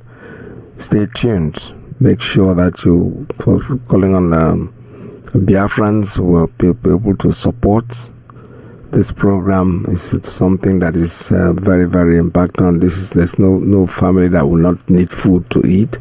So we need to embark on agriculture, plant the food. At least self-sustenance is not a crime. It's not something that is too much to ask for. So stay tuned for Mazi Alozie is next on Radio Biafra USA 1 that is coming in next. Hopefully by tomorrow, by His grace, we shall be together again. But stay tuned. Still have to remind you that Biafra is our religion. And right on Radio Biafra, that's where we worship. Stay tuned. Stay tuned. Do not go away because Mazi Alozie comes in next. From me, or rather say, Shabbat Shalom to each and every one of you. And goodbye. We'll see you again tomorrow at the same time. From here, my name is Mazi Peters. Say goodbye. I believe. Listen to Radio Biafra. It's where we worship. As a Chukukike Abiyama, let your kingdom come. Listen to Radio Biafra.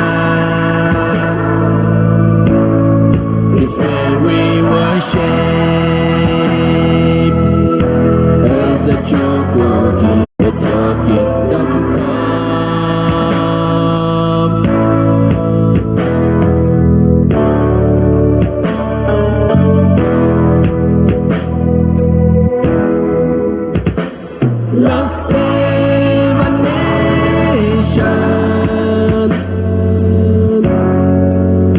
from the evil Britain. There we will sing and dance for the world to know you are our God.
Good morning, Mazi, Alozie. Good morning, my sisters.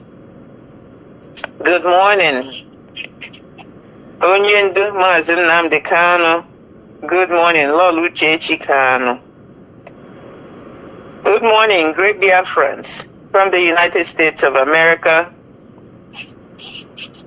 And good afternoon, good evening, good night to some of you. My name is Dr. Tina Iberechukwu. I am that same that Biafra from the heart of Biafra land, Olu province. We welcome you to IPOB USA Women's Saturday program. We're coming to you from the United States of America, and our leader is Onyendu Mazi Nnamdi Kanu, who has established this radio where we are. IPOB worldwide, we know who our leaders are. Our supreme leader, as we call him, is Mazi Nnamdi Kanu. He has a beautiful wife who resides in the United Kingdom with his children. We have no other leader but this one leader, Mazi Nnamdi Kanu, and the head of our Directorate of State, and his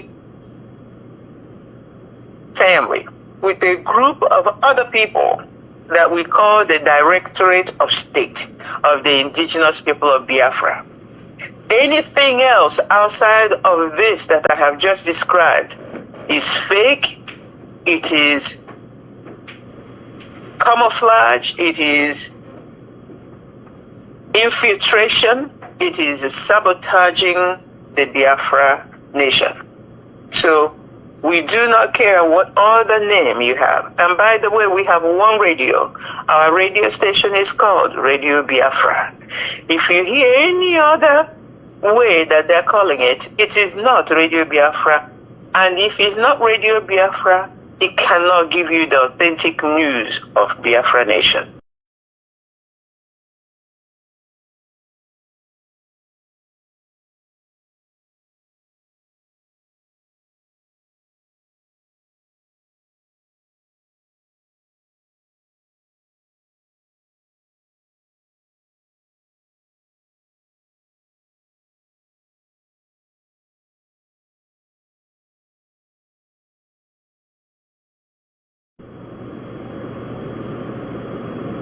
Our leader is still in DSS dungeon this morning as we speak from the United States of America. Why is our leader still in DSS dungeon? It is simple and short. The Nigerian state is a failed state.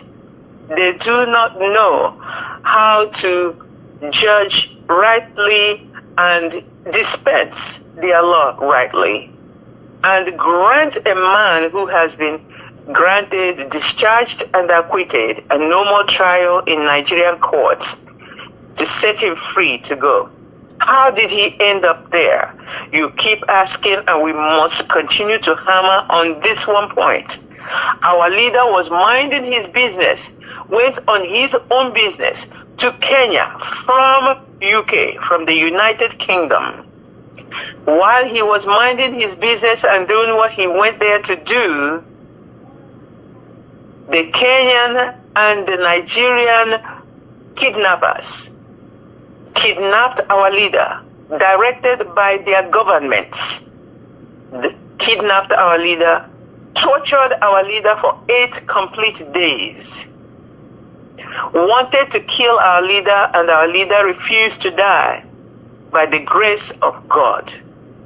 And the extraordinarily rendition, that means without any due process, they shifted our leader, grabbed our leader, placed our leader in a jet that someone has revealed to us is from the United States of America, and took our leader back to the zoo. And since then have been torturing our leader inside the DSS dungeon, and refused to give our leader what is due, justice, because our leader have defeated them in their own court, not in Biafra court, not in Kenyan court, but in Nigerian court. They are so shamefaced. In Nigeria that they cannot lift their heads. My leader inside the DSS dungeon till now, where we're talking now. Because our leader boasted and told them to their stupid faces, I will defeat you in your own court. And my leader went there and defeated them in their own court. If you have not read any of this, you don't know us. We're IPOB. There is none other like us. They can continue to keep our leader in DSS dungeon, and they keep infiltrating. They keep throwing darts. They keep throwing bullets at us. And we keep dodging the bullets, and we keep moving. We keep dodging the bullets, and we keep moving. Until this moment I'm speaking to you, we're still dodging Nigerian bullets. My dear brothers and sisters, listen up. Come closer to your listening devices, to your radio, and come and hear some of the things that my sisters will unpack this morning. I will stop so that they can introduce themselves, and we'll jump into some of our topics this morning for this program. Nigeria is a failed state. Nigeria is going down, and Nigeria must be disintegrated to pieces so that Biafra will emerge at last. Sister Kunne, please introduce yourself. Thank you very much, Dr. Berejuku. I appreciate. Thank you, my sisters. Good morning. Good morning, Mazi Alozie. As always, I greet you for all you do for the Biafra nation. I pray that Chukwu Kabiama will continue to keep you for us because you are doing a wonderful job. I greet our leader, Mazi Nnamdi Kanu, a prisoner of conscience.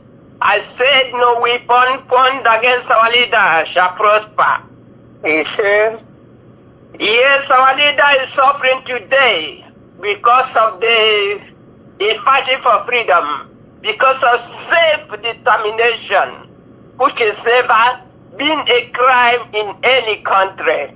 Only in Nigeria, a country where the soldiers are killing their own people, those they're supposed to protect. A country where the police are killing people, burning houses, military walking on the road as doing police job, burning houses, killing people. You tell me this is a country. This is where we find ourselves. It's unfortunate. The worst thing that ever happened to us, we Biafrans, is that they emerge us with Nigeria. And Nigeria, see what Nigeria is doing today. Holding Mazi Nnamdi Kanu because Mazi Nnamdi Kanu is a Biafran. Mazi Nnamdi Kanu does not merit to be suffering in their detention. You see? This is very, very bad that is happening. I greet the media warriors and the radio presenters. All of you media warriors, please do not discourage. Continue the work. You are doing a wonderful job and your position is great. Continue doing it. All of us, we can do whatever we Biafra. That we know without Biafra, we are nowhere. So I greet the leadership of this movement to continue. God give you the wisdom and the strength to continue to lead IPOB in this mission to restore Biafra. I greet Lord Uchechi, the wife of our leader. May God bless you. I greet anybody working assiduously for the restoration of Biafra. I say Mdoweni. All of you. You great IPOB worldwide, I greet you according to your time zone. We have to be, put ourselves together. This is the time to come together to make sure that our reality happen. The reality is to restore the land of the rising sun. My people, my name is Akunne. Akunne is from Owerri province. Thank you, Dr. Berechukwu. Mother Cecilia, before you start, please make sure you at least say the date today, because of course in my narration this morning I omitted that. Thank you, Mother Cecilia. Thank you, Dr. Berechukwu. Can you hear me? Oh yes, go ahead. Wonderful people of Biafra, both at home and in diaspora. The date of today is the 6th of April.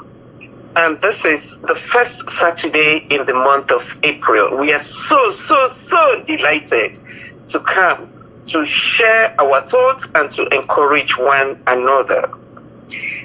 I just want to say good morning, good afternoon, good evening to all our people wherever you are. Some of them are going to bed at this time. Good night. And a special good morning to our Onyindu Mazi Nnamdi Kanu, a man, a great man of our time, a man that God himself fashioned and sent into the world for a time like this. Mazi, good morning. Amma motela anya igana asi kedikwa no ole mgbe ka ihe a ga-ebi. I know. Ọ ga-ebi. Onye nwe anyị mụ anya. Onye nwe anyị tụrụ gị jike. Atụle egwu. Na-enye ntị ihe Chineke na-agwa gị. Onye nwe mgbe agụ ume. Anyị na-ekpekwara gị ekpere. I want to say special good morning to our lady Uchechi Kanu. Nwanyi maramma. Nwanyi jagamba. Nwanyi kwuchim obishie gị ike. Jike na-elekọta ụmụaka na-elekọtakwa onwe gị enu. Jike. And I just want to say good morning to all our radio presenters. Good morning to our wonderful ESN. Great men. Good morning. I know it's not been easy, but let us be patient and stand strong. Good morning to all Biafrans in Biafra land and in diaspora. I will not forget our own, the radio presenter of this radio that we are using. God bless you, sir.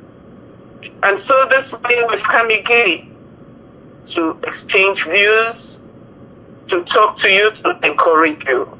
Come closer. And I know as you come closer, I pray you will gauge, even if it is one idea from what we are saying, that will encourage you to keep moving. My name is Cecilia, and I come from Umuahia. Thank you. Thank you very much, Sister Cecilia.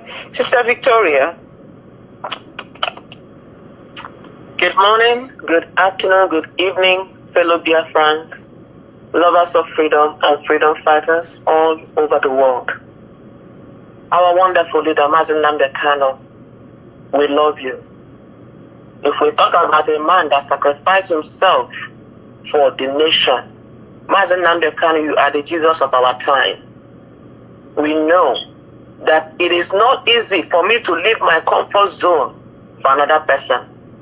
But you are right there, interceding, advocating for Biafrans, people you don't even know. You don't know many of us, but you're there because you see us as your people. It's a great sacrifice that you are making. We see it, and we are not far from you in the spirit. We remember you in our prayers every day. God will continue to give you the wisdom that you need. We know that the enemy is not happy, but we are happy because one day, Mazi, we know you will raise our Biafran flag. We know you will do it. God will give you that grace to do it. Thank you, our leader. We love you so much.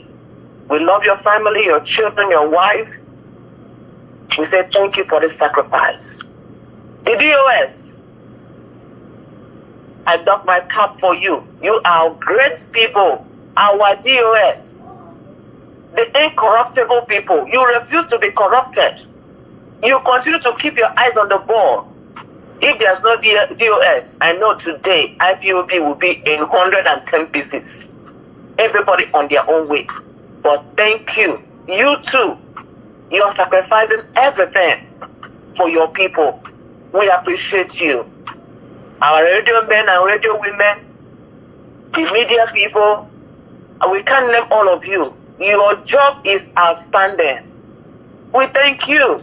You are not being paid for the things that you do, but you are volunteering your time. Calculate it in a whole year, it amounts to millions. You are giving it for free. Thank you. And for every other person, in your own way, the little that you have, you are supporting Biafra by action, by deed, by your resources. We may not know you all, but we are saying thank you. And to all Biafrans in Biafra land, you are wonderful people, especially those of you that are keeping their eyes still on the ball. Continue. All we know is that it is Biafra or Biafra. I've heard it mantra a lot of times. We will not let Biafra go. We will die restoring Biafra, but we will not all die. We will be alive to shout hallelujah in Biafra land. And to my wonderful sisters, I appreciate you so much. You guys are just an example of what sisterhood should be. Thank you. And today we have come. Encourage everybody, come closer. What we are discussing is for our general benefit. We are not just talking. We want everybody to get into action. And at the end of the day, we know that the darkness will turn to a bright light for everybody, so long as we follow the direction coming from the DOS and all the people that they have in offices for you. We will follow direction and we'll get to our destination. My name is Victoria.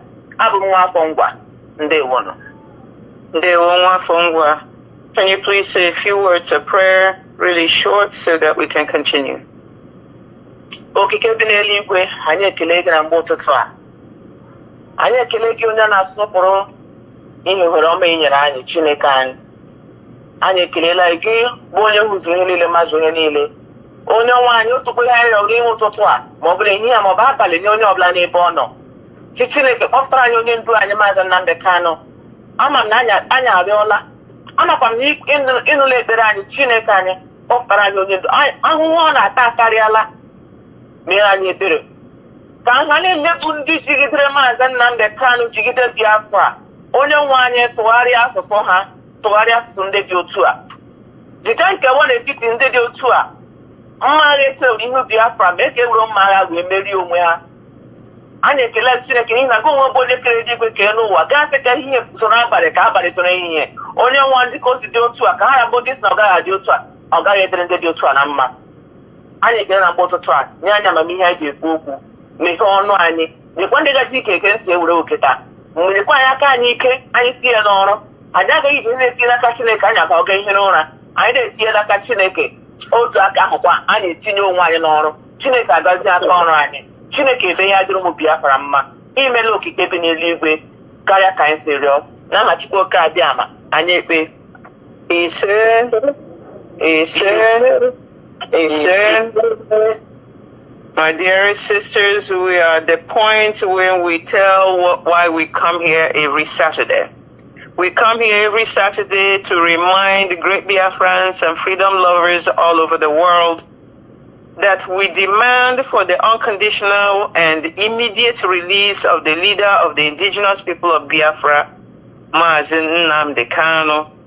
And after that, and even before that or during that, we demand Biafra referendum. So, Biafra referendum, release our leader. He has totally defeated you in your own courts. Ifere mezilono, ifere mekatono, unahapukwane ya, go poro onwe ka hapu ikpo no. Otherwise, the shame will continue because we will continue to shame you until you release our leader. Because we are going to just go straight ahead into our topics this morning, sisters, I want to ask you this question.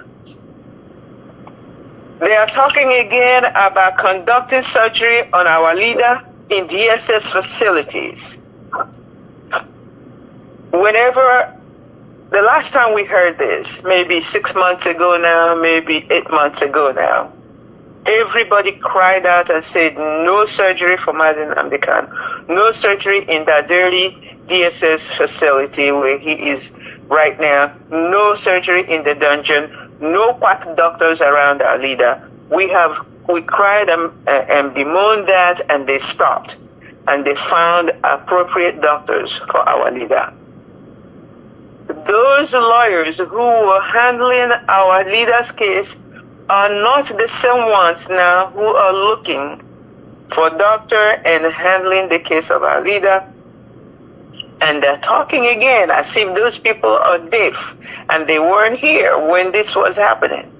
Now they're talking about having our leader perform the surgery on in DSS custody.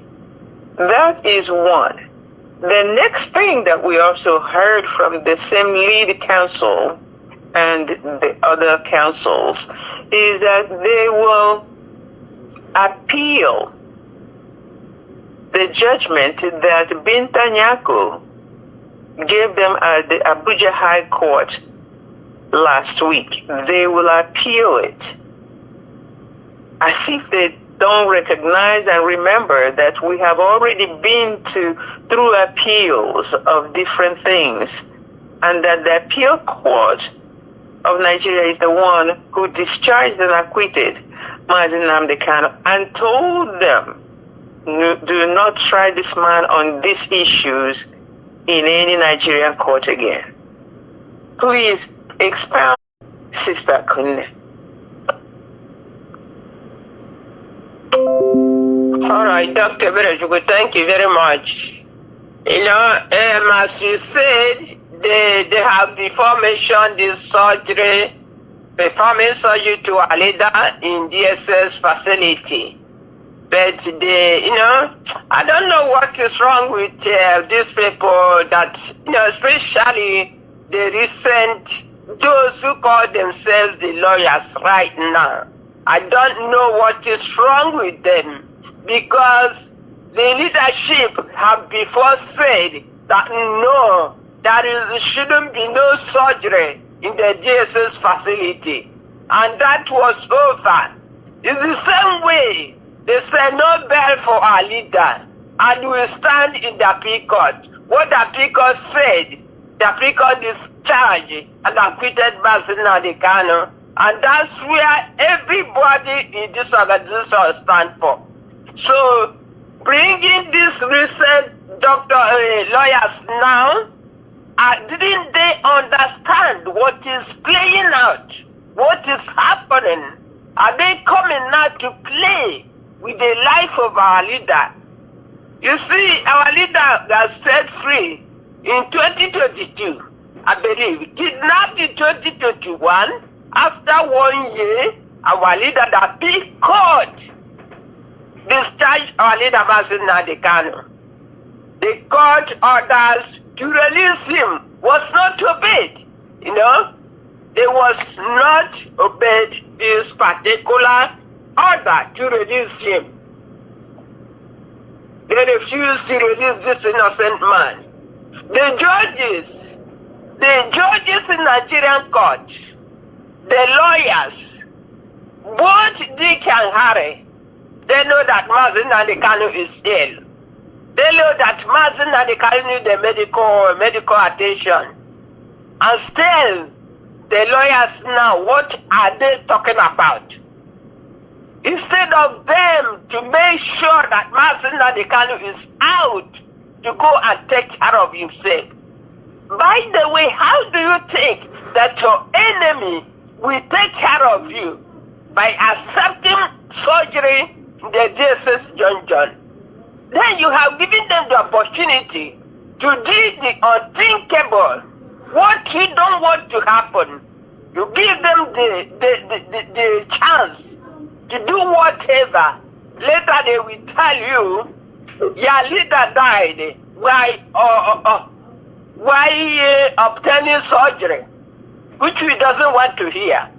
What we want to know is that Mazi Nnamdi Kanu is released, is out to take care of himself with the doctor that he chooses by himself. Let me say this, providing surgery in the DSS facility, to me is no. And the leadership has said it before, you know. I cannot, is doing this anyway. I don't think we're gonna allow this. Doing it is very, very dangerous. Very, very dangerous. You know whom we are dealing with. The terrorists, the criminals, the haters of our people, the haters of Nnamdi Kanu. Today, Nnamdi Kanu is in DSS dungeon. For what? Because they hate him. They hate Iborezi. They want us to die instead of to live.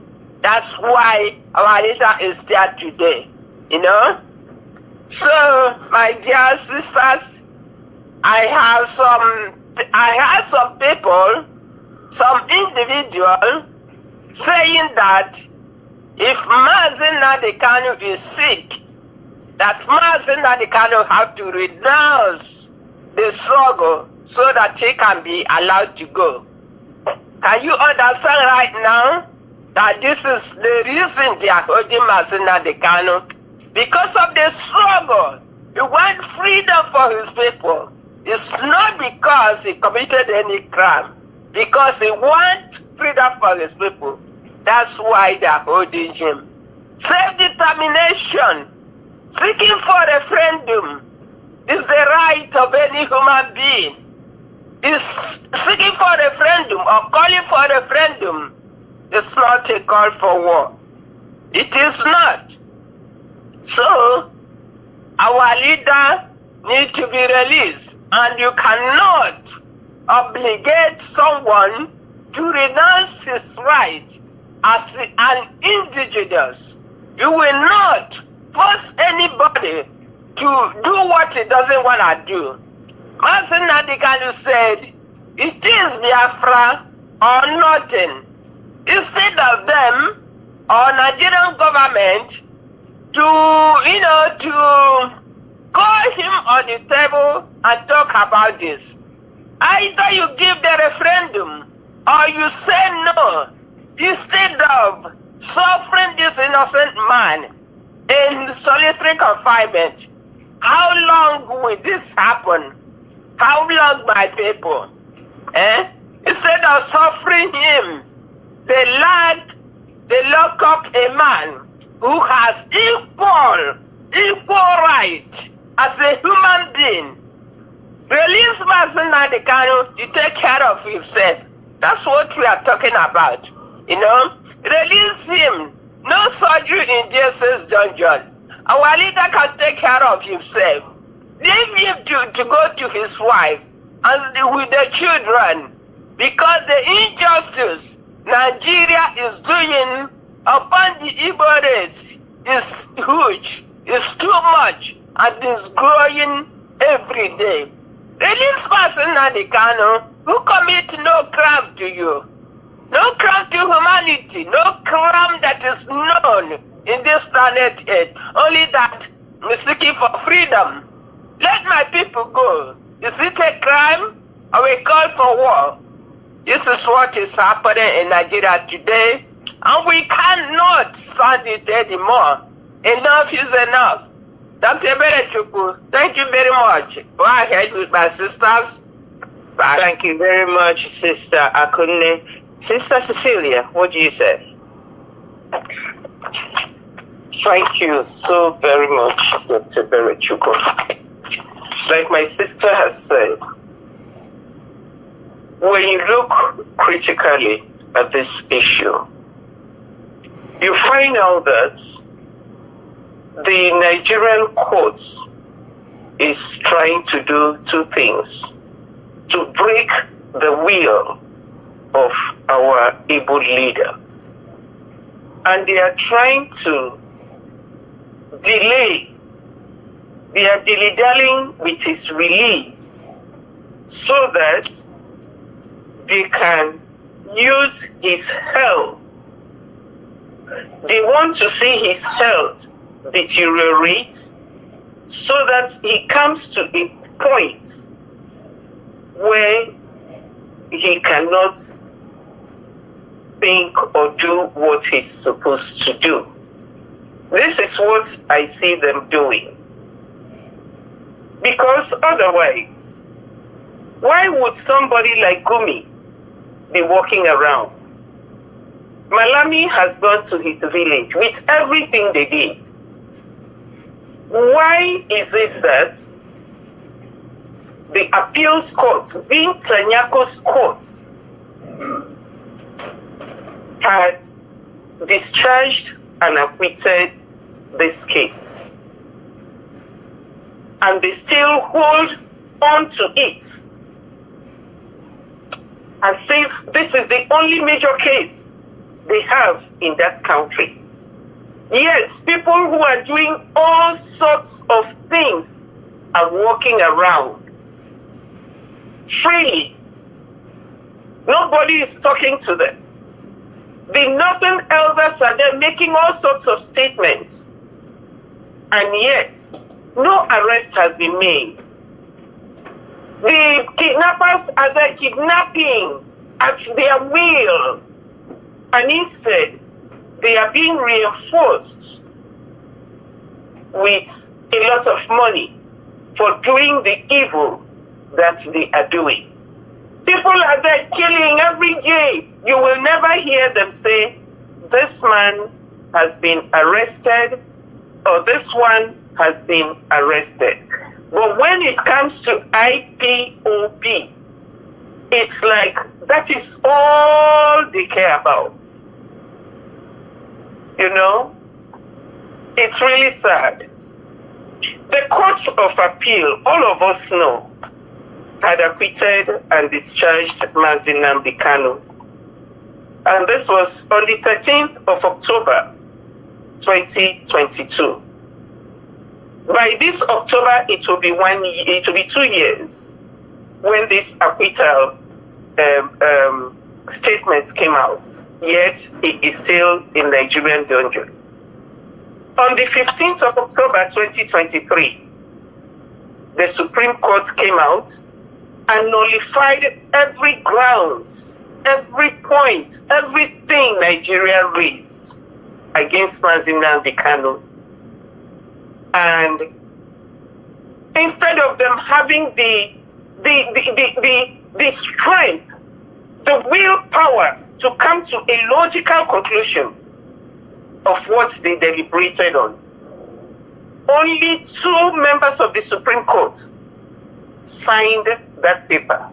The other 3, majority of them, because they were wiser, they did not sign the paper. And yet, the Supreme Court came out to give us a ruling, to say something. And when we look at the whole case, we find out that there is nothing. They don't have any case against Mazi Nnamdi Kanu. Their only problem is that he's an Igbo man. Their only problem is because he's wise. He's so intelligent. They don't know what direction he will go if they release him. That's all they are holding him there for. Contrary to normal laws, contrary to all sorts of laws in the land and in the world, they are still holding this man. As regards to his health, he himself has come out to tell us that he has a heart condition. He has lymph nodes growing in his armpits. And we know that these are not positive signs. They are not positive health signs. These are signs that calls for emergency treatment. These are signs that calls for him to see a specialist, not the quack doctors in the DOS. They are talking about surgery. What surgery are they talking about? We don't want you to do any surgery on our leader. We don't want any quack doctors to do any surgery on our leader. We have said it and we say it over and over. Nobody should touch his body. He needs to go see his specialist doctor. He has a personal doctor, doesn't he? Why are you holding him? You don't have a case. Now you're talking about surgery. Can you see the Nigeria will say the mago in this case? You don't have any case, you're holding somebody. Now you're talking about going to do surgery. What kind of surgery? Who is going to do the surgery? What is your plan for the surgery? But remember, you have refused to give him his medical records. His medical records are his personal property.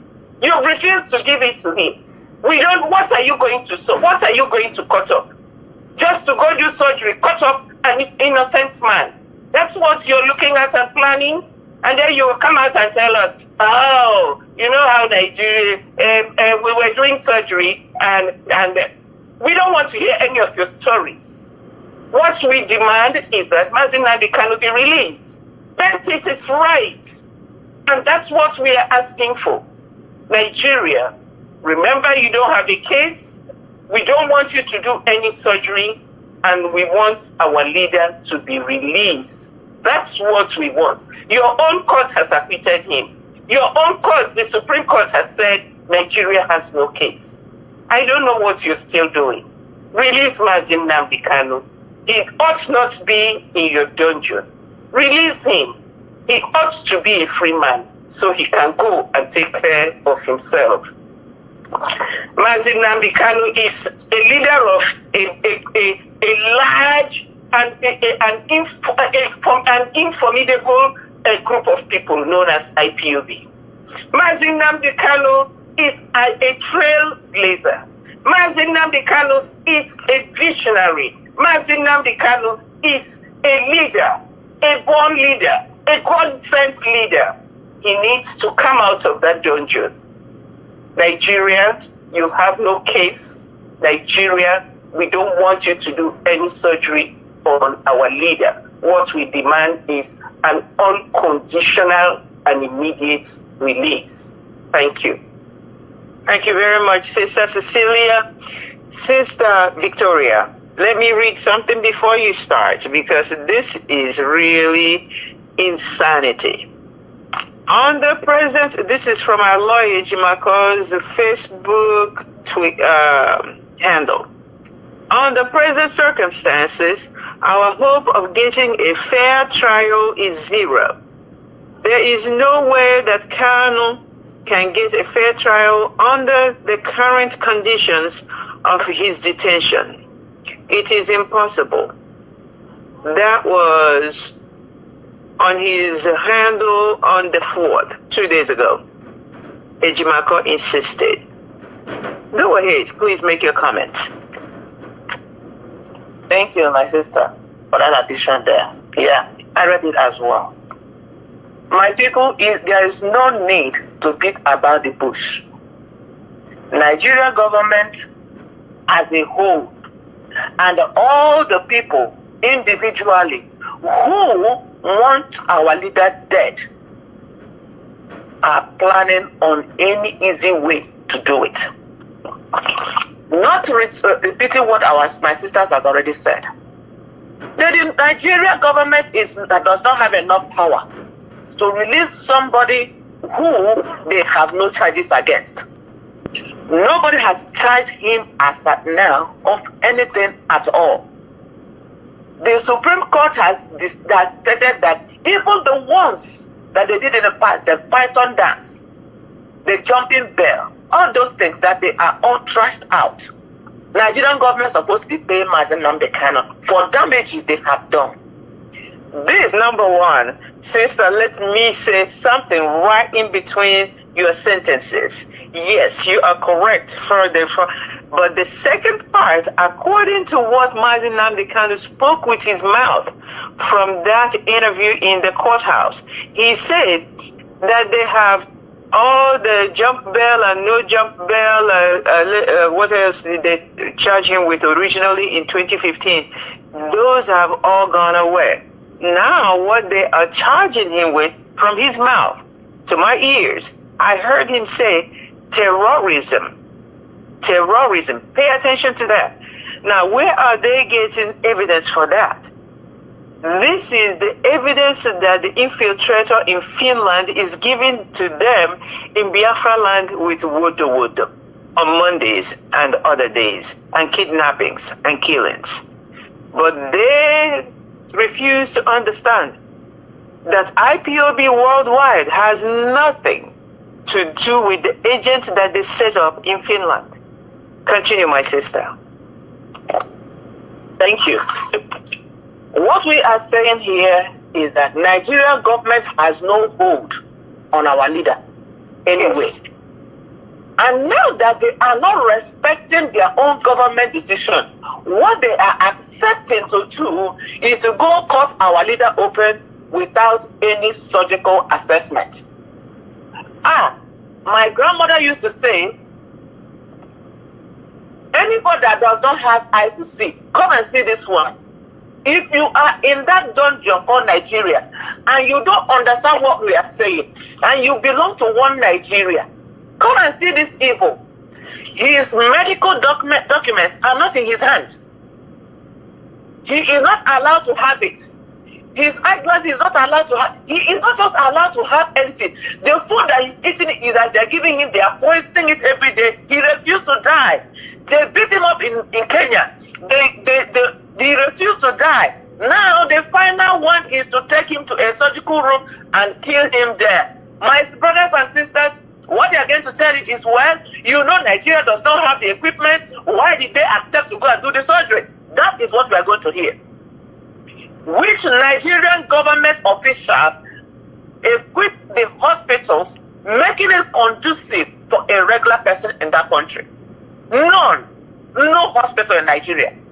Even if you take him to private hospitals, as I'm hearing, which I don't know whether really exist, you take him there, Nigeria government will mastermind it to make sure that when he gets to that surgical room, he will not make it out. They don't know what it takes to resuscitate somebody who is dying. They don't have the equipment.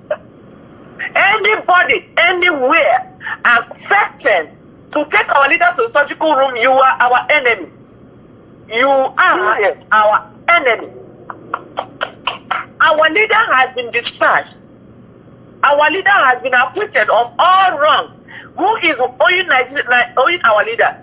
The Nigerian government. They are the one owing him. And now you're coming up with a charge from nowhere. Remember, the Ekberima and his people are the people that have been brought over to just watch it. Anytime Nnamdi Kanu is going to go to court, something happens. Everybody in this world, look at this coincidence. It's been happening. Is it a coincidence or arranged and planned? It is planned. Whenever he's going to go, within that week, a lot of terror will happen. Within that week, a lot of things will happen. Planned by Nigerian government with willing hands. Willing hands who have taken money like Judas and is selling Mazi Nnamdi Kanu and the quest for Biafra restoration into the hand of the enemy. It is nobody under IPOB, under Mazi Nnamdi Kanu's establishment, just like he said, that is part of this evil. I see them go inside, everywhere in the east. I saw little boys that they gathered, little kids, and they said that they are terrorists, they are the kidnappers, they are the rapists. These are little boys in the east. And the people working for hopeless is gathering these young kids and calling, and the Fulani who are there in the land, raping people, destroying farmland, doing everything. Everybody in the world is calling it farmer header clash. How is that farmer header clash between people who has no God, who has nothing but their own to plant, and they are the one doing evil? Nigerian government is arranging for people who they know that so many people that they have bought who are committing atrocities in the east, because there is no atrocity in the east. Eastern people do not fight and kill people. We don't do it. The people they have arranged and fed in the east, they are committing the crimes over there, making people more poor and poor, and they are trying to use to charge money. How can you charge him when you have not obeyed the first law? In fact, I am talking to whoever is the lawyers handling it. How can you charge him this charge that acquitted and cannot be tried in any court? Which lawyer is going again to court and begin to try useless cases in court? No! Nigerian government, you cannot do this. You have already made a decision. And you have tried him first time, second time, for since 2021 that you brought our leader. Did you charge him with anything? Or did he appear in the court at any day? The one that you charged Sowore, has he not been cleared and he has his own life now to live? Why are you holding our leader even though he has won you in your court? I am talking to that lawyer, whoever lawyer that is going on. He cannot be in jail. His orders are not being carried out, and you're going back again to charge him with something new. It is not done any part of the world. You cannot continue to murder justice in Nigeria, and everybody is quiet about it, other than IPOB and the people who understand justice. It is not done. Obey the first ruling. Obey the second ruling. Pay Mazi Nnamdi Kanu what is due to him. If you now want to charge for terrorism, there is a grant for you to sue him again for that.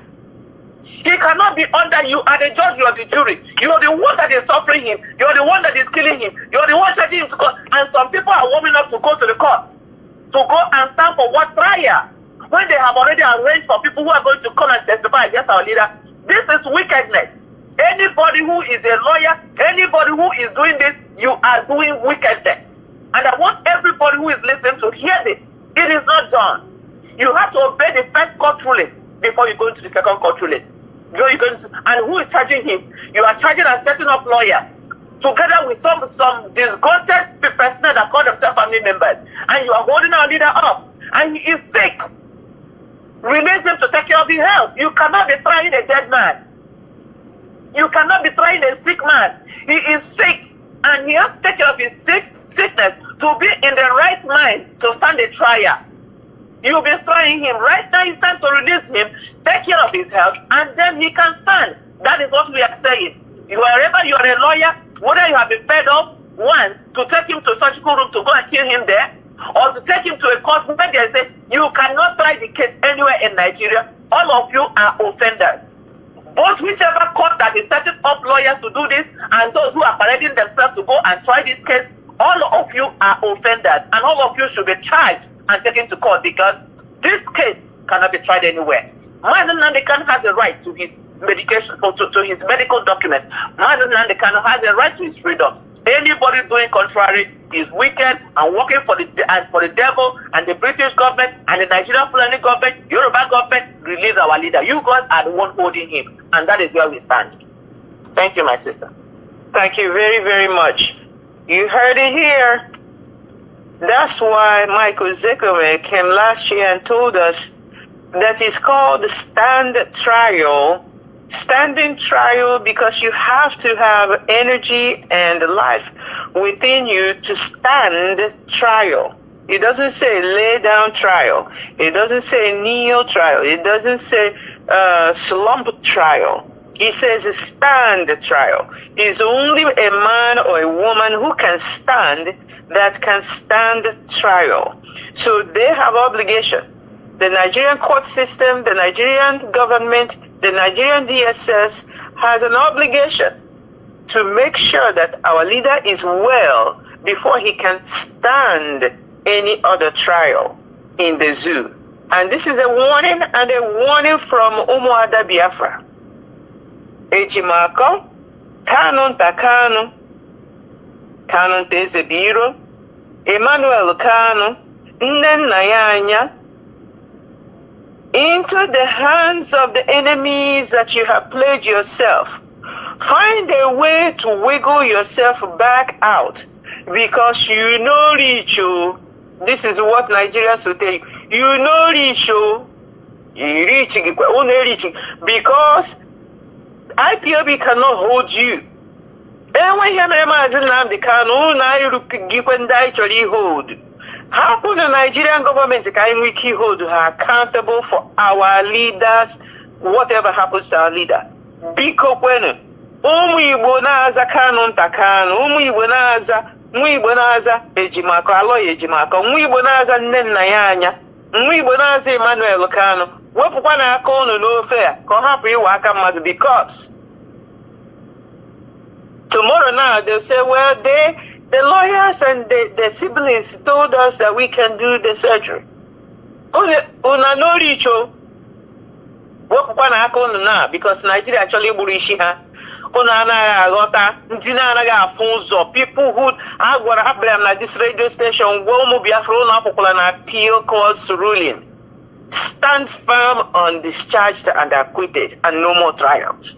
Kai Fibe Nigeria Gabeji. This gullible people now anaghị eche echiche agbarachewe court maka ha chọrọ iwu lead council. Look at where we are because he chọrọ iwu lead council. Anyị ga-ejidedekwa unu awụdịkwa anything to hold on to. Ka anyị nwee ike ijide Tinubu, ka anyị nwee ike ijide Nigerian government, ka anyị nwee ike ijide whoever ele ihe a na-akpọ nke nọ na Yusuf Magaji or Magabi. Ka anyị nwee ike ijide. Yes, sir. Yes, ma'am. There is something you read before that Ujumako said about the impossibility of releasing a leader. Can you please read that little thing again? Let me hear it. Gladly, I will gladly read it again. Because now all this concerning about for this man a little bit. I don't want to jeme mana futa money could this thing. Let me tell you. What are you going to tell Biafrans? You got what Biafrans so na gini me. I ain't put that. We no agree. Alozie said on the 4th of April. On the present circumstances, our hope of getting a fair trial is zero. There is no way that Kanu can get a fair trial under the current conditions of his detention. Detention no Mazi Nnamdi Kanu because my sisters. Did it change? Has it changed? Came by 3 years. We know she changed because this current detention. And when you change it, or we forget yes, my sister. And we're current detention because Mazi Nnamdi Kanu has been discharged and acquitted. They are the one holding him now. That's the current detention. But then what did he change in a DSS dungeon? He said, Dr. Bennett, let me make a comment here, you know. Go ahead. All the work Barrister Ejiofor and Professor Michael Zekomo have done to make sure that Mazi Nnamdi Kanu is released and Mazi Nnamdi Kanu discharged and acquitted, you know.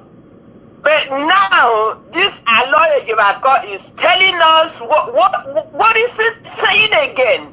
Don't read it back, but this man is angering the IPOB family and therefore at large. You know? This man shouldn't say, because here you can understand they have plan. They are planning to keep Mazi Nnamdi Kanu. You see that? In a the type of face that man in with a wicked man. He was wicked. Mazi Nnamdi Kanu, who are doing this? Who are doing this? Alozie, you can understand how Alozie was preventing people to talk without knowing that this everybody is seeing it. What is interrupting those who want to mention someone, you know? No, I don't know how this man can take this lead counsel for Mazi Nnamdi Kanu by force. IPOB didn't give it. But remember that Mazi Nnamdi Kanu is not a property for one family. It's international property. Many families own Mazi Nnamdi Kanu, and there is organization that own Mazi Nnamdi Kanu where the decision is supposed to come from, not from the family members and friends who are not planning the well-being of our leader Mazi Nnamdi Kanu. Alozie, I'm just telling him to, you know, I don't know, go back to the wherever, go to DSS to tell them to do the right thing and release Mazi Nnamdi Kanu. That's what Mazi Nnamdi Kanu already released. Let him go home and take care of himself and stop putting nonsense on your handle for us to read. That something is impossible, which is not. It's not. That's what I'm trying to say, Dr. Bennett. What's not possible? Yes, ma'am. Yes, ma'am. But do you know that each time Mazi Nnamdi Kanu comes to the courts, do you know that the DSS is paid millions of dollars? 500 million to be exact. They make money. They are making money from this. So, you know know Nigeria. Now, anything that they will use to make money, they will keep doing it. We have to bring things to light so that the world may know. Every time they bring him to court, DSS is making millions and millions of dollars, and they want it to continue. That is their own source of revenue, if we don't know. Thank you. Thank you very much. But here I na-agwakwa Alozie maka ya wepụkwa aka enwere ofe ọpụkwa wụrụ aka mmadụ at last. Because using the life of our leader Mazi Nnamdi Kanu to make money. They cannot continue doing that. We know what they are doing, but they have to stop it and release Mazi Nnamdi Kanu, and they will find another source, another way to make their money. You know? That's correct. That is correct. 5,001 way that they are cutting and sharing the national cake. Let them find another way. Our leader cannot continue to be their oil well. They have all the oil well in the eastern. Our leader cannot be a new oil well for them. For years now. You got to stop. One name, that is what indeed we are. What we are to them is just a place of harvest. Haji harvest organ, harvest our intellect, harvest our oil, harvest everything harvestable, and if we refuse to give it, they take it by force. This kind of mess in Nigeria. Lord, look at it. We are in hell. Fire may increase because yana flora shop. How may increase the damages and the calamity that is coming upon the United Kingdom. Nigeria. Chineke because double law cancer. It's too much. Everything harvestable, they come to our land and harvest. Now they're holding our leader and they're punishing our leader, and they continue to punish our leader and make money from our leader's detention. Yeah, money. But in here, I don't want the that one no rich. I get that one. I get that one that the someone ever all the we cannot hold on to you. That we will hold all of them and their families. We will hold the Nigeria government. We will hold the Boko Haram army. You people are na state Biafra child. In the state of imagination. Don't put us in the state of imagination. I am going to imagine. I am a Pakajima Nnamdi Kanu, no Paka Nigeria. In the year, boss of Nazo, I am a Kono Pakaji Mazi Nnamdi Kanu. Only Ndoshi. I am telling you people today. No so Kunu Chewe Alozie Mako, that's person Shiniagura Ponaga, Ponemu Ibia Hashia Bakwa, Etiakola Kagini, who would act as Sonyan because Ochari is lead council. Lead council, you need the bull now came matter that you have to go back to appeal. Oh, Full Torre, this time. What did I win? What did the win is supposed to warm up again? Oh, but just by myself, my sister, on the radio. I know Ejimaka Chuku because look at what he's doing to himself. Is a lead council? Hey, I love Biafra is everything. You are the Panga, no burn again on Haji or somewhere. Because this cannot happen. We cannot I over there like this. I know you make when you welfare and I can dig a surgery and a DSS dungeon. Would I Nnamdi Kanu welfare and I can share Jena Mahaka, Nime court.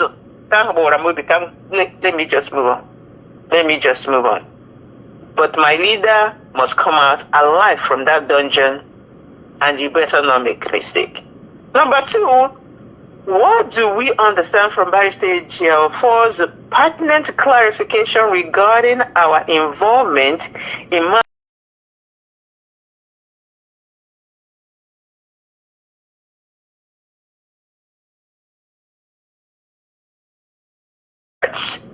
that Iyke Kanu recommended that they gather together as a team of doctors to see about our Onyendu's health. But Barrister Ejiofor went back and recounted how the process went last year and how they were at the brink of coming to diagnosis and everything.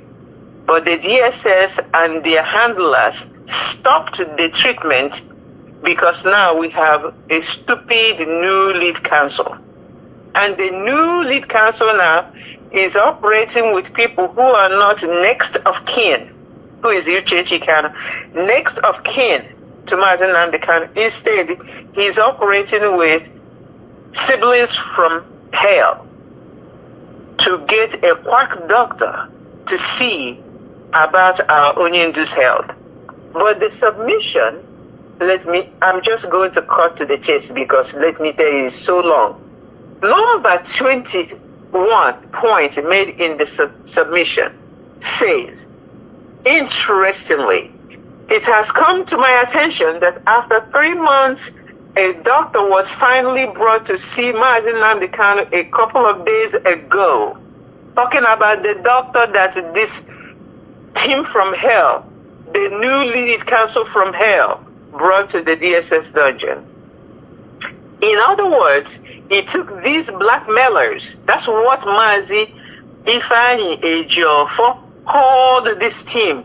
Kanu Takano, Ejimako, Nenayanya, called them blackmailers. So, these people, so he took them. He says, interestingly, a doctor finally brought to Mazi Nnamdi Kanu a couple of days. In other words, he took these blackmailers 3 months to bring a doctor that would visit Mazi Nnamdi Kanu after blackmailing and getting rid of the previous doctors. This delay caused by undue influence and removal of the previous medical professionals left Mazi Nnamdi Kanu dependent on the SSS in-house medical personnel for 3 months. Why Mazi Nnamdi Kanu has lumps under his arms. So he they grow before they treat it. If they grow up again. Because DSS and SSS people again grow. Number 22 said, in light of these events, the responsibility for Mazi Nnamdi Kanu's declining health raises important questions that Ezigbo Muchineke and Biafrans should address. Oh, yeah, I know, I never address you. Biafra, actually, United States of America, make a quick address. Mazi Barrister Ejiofor told us to address this. In all truth and honesty, we are crying out. We are crying out. Oh, no, lie. Because Tiana Hana Radio Biafra this morning, we are crying out.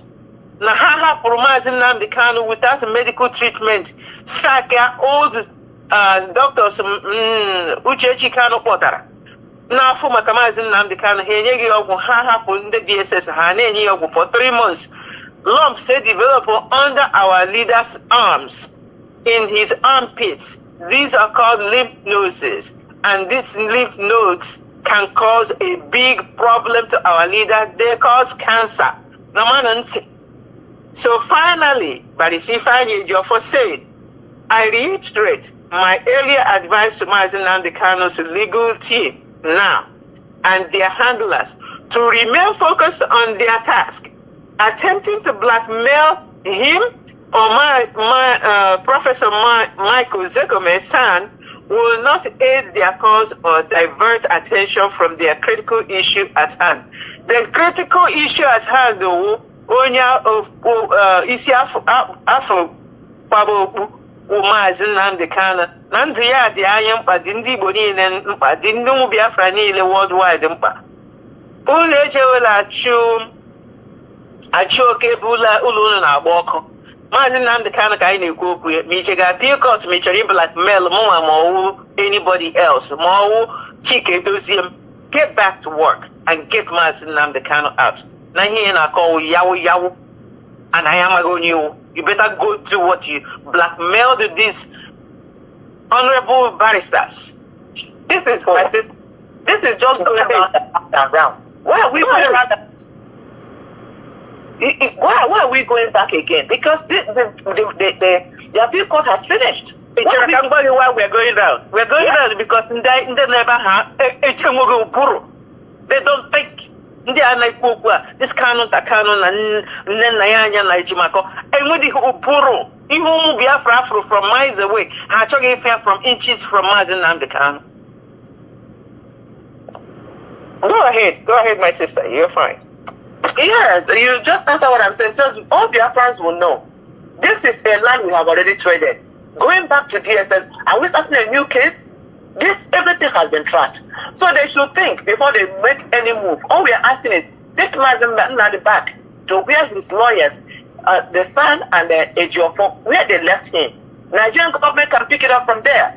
But going back around and around, that's what they are looking for. And we don't want that to happen. Please. Wanda Cecilia, go ahead. Add your voice to this and then we'll move on. Thank you so very much, Dr. Tina Iberechukwu. You know, I really think that lawyers are supposed to be learned men. This one's Professor Ozekume and Barrister Ejiofor did a marvelous job with this case. Yes. And each time they came out of court, they had a press conference to let even the market woman know what is going on. They gave a press release about the condition of our Onyendu. They visited him once a week in that DSS dungeon. And each time they came out, they will let the world know what happened, what transpired. And everybody it's like we were all on the same page. But when you look at these ones now, you can just see the modus operandi of Nigeria working in them. They want to do everything in hiding. They want to do everything so that the press can see them. They want to do everything so that they can be called lead counselor. And they say, yeah, and they wave at the people. They are not the focus of this issue. The focus is Mazi Nnamdi Kanu. And I really want whoever is defending this man to let him be the focus.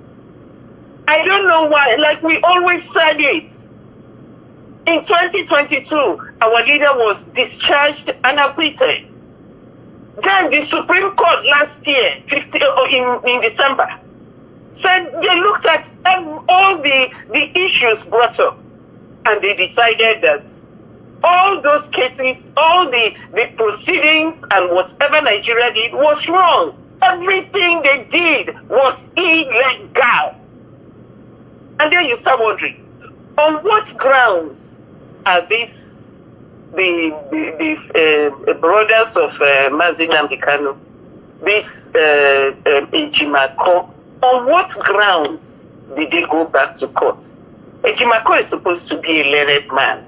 He understands English very well. He knows that somebody who is discharged and acquitted is really discharged and has no problem with the law. I don't know where he fabricated his own law that he's going back to court. This is why IPOB DSS said there is no going back to the courts because everything has been settled. All the Nigeria now needs to take a step and release Mazi Nnamdi Kanu, just as their law has stated. And it was Bintanyako's court that said this case should not even surface in any court. There is no court in Nigeria worthy of handling this case. And then you start wondering, what are these people doing? How can they? We've gone 100 steps ahead. How can they take us 200 steps back? That's what they are doing.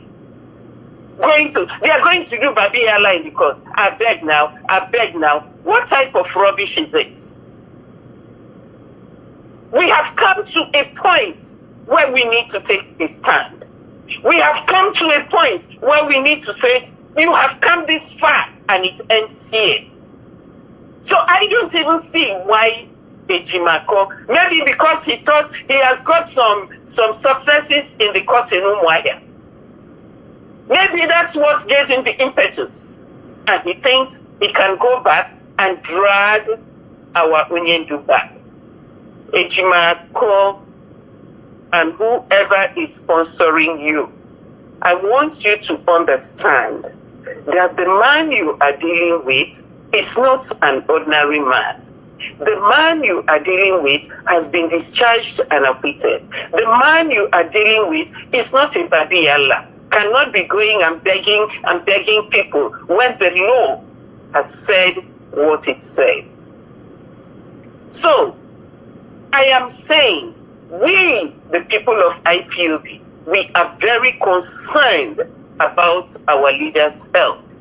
We are very concerned about his continual stay in the DSS dungeon. And we are asking that Ejimako, you take a step back and look at what you are doing.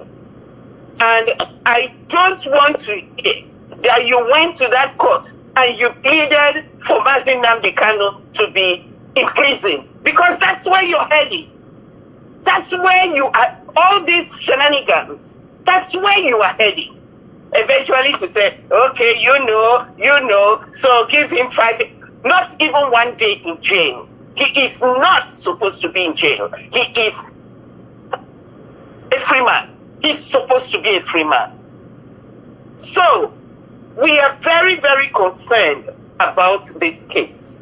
We are very, very involved in this case. Mazi Ejiofor, Barrister Ejiofor, a good counsel, a good lawyer, a man who has been with Mazi Nnamdi Kanu since 2015, has told you what the proceedings should be like. And I think you need to take a step back. You need to listen. And Nigerian government, you need to release this man, because he is already discharged and acquitted. And that's where I stand. I am a lay woman, not even a layman. And I understand when somebody is discharged and acquitted, he is discharged and acquitted. So whether you be a lawyer or whoever you are, and you're not doing that line, you are on the wrong lane. Nigeria, release Mazi Nnamdi Kanu. Ejimako, take your hand off of this case. Full stop. Thank you. Hello, thank you very much. Ejimako wants to shine with our leader. Ejimako, Biafra is a spirit. We are just warning you. Maybe it's in Iraka. Watch out too. Watch out. Bintanyako is not your sister. She promised you this and promised you that, and look at it. She Allah. You're acting like it's body ball, like you. These people non account about you. It's body ball. What do you have to say to this man at this point? My dear, thank you very much. You see, what I can say, the previous doctors, Mazi, Ejiofor, yes, and Professor Sekoma, they did awesome job, you know. And now, after all the job they have done, this man called Ejimako forcefully, I'm saying forced himself into this case again. The case that's supposed to be concluded, that everybody, Dick and Harry, is waiting for the release of Mazi Nnamdi Kanu, not to bring him again to appeal court or any other court. And before he did this, when he entered to carry this case again, Barrister Ejiofor, advised him and his cohort advised them to focus on what is important. What is important is what? The release of Mazi Nnamdi Kanu. Did they listen to him? Did they take that advice? But rather they continue blackmailing these two barristers who have done wonderful job to release Mazi Nnamdi Kanu. And the lawyers will believe on and knows what they are doing. So this man, Ejimako, which himself, you see, the work the professor and the man, Barrister Ejimako did, you know, was a great work. Which means, you know, when they were struggling for the GSS, you know, to obey the court order, you know, and they are not weighing it. I made Professor Sokomo to order what is called mandamus, so that, you know, to compel these people, the GSS, to release the document, the medical document of Mazi Nnamdi Kanu. And there he was able to see a specialist. But my question now, what happened to those specialists? Why did this not new, I'm saying that this man forced himself into the case. Why did he remove those doctors and try to bring their own that never come? This is the reason why today our leader is complaining of lumps here and lumps there, because nobody to take care of ourselves. And if somebody is writing on his handle and tell me and my sisters that something is impossible.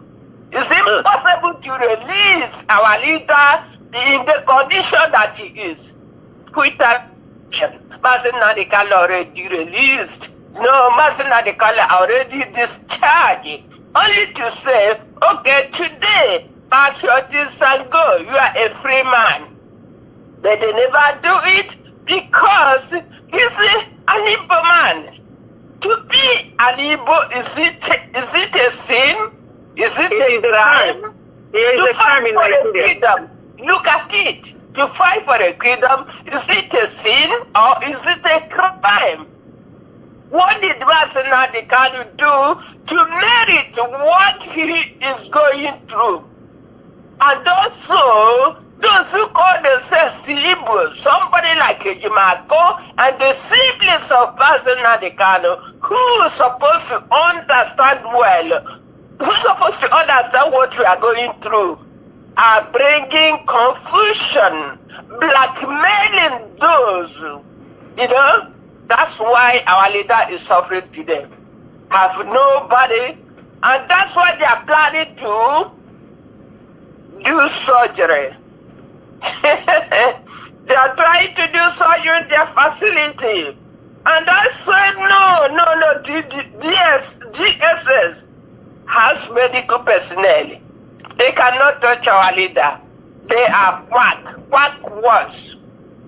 But now, I'm very concerned on the person called Alozie Ejimako. Alozie Ejimako is not for us. Alozie Ejimako is said that it's impossible for a leader to be released. I'm telling you, Alozie Ejimako is not impossible. Unless he brought the impossibility into with the siblings of Mazi Nnamdi Kanu, I don't know what they are thinking. Already, Mazi Nnamdi Kanu is acquitted. Mazi Nnamdi Kanu is discharged. What is the problem again? Alozie Ejimako, you say you are a lawyer. In fact, if I see that man, I'm going to attack your body shit. You know, they are just angry people. I don't know, my dear sister. Go ahead. I'm done with this topic. I'm very angry. I'm very, very angry. But one of the things that I must say, Mwada Kune, is that when you look at the way this Alozie Ejimako and the Nnenayanya and the Kanu Takano and Emmanuel Kanu are operating, they're operating exactly like Nigeria. Like exactly like Nigeria. Sister Binta promise bail. The son I couldn't who shake their hand. I very happy Mazi Nnamdi Kanu. Here these people are war hanala. God that you do not come here to play with us. And after that, what did they come to do? And Anyam is to go back to say, you are stupid. You are totally stupid. How can you say that today? We told you that yesterday. Justice. That's why they haven't released him. And when you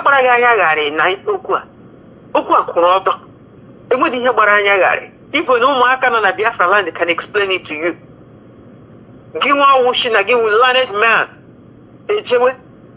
Jeporo these other people, Joanna, Ime Wagakaja.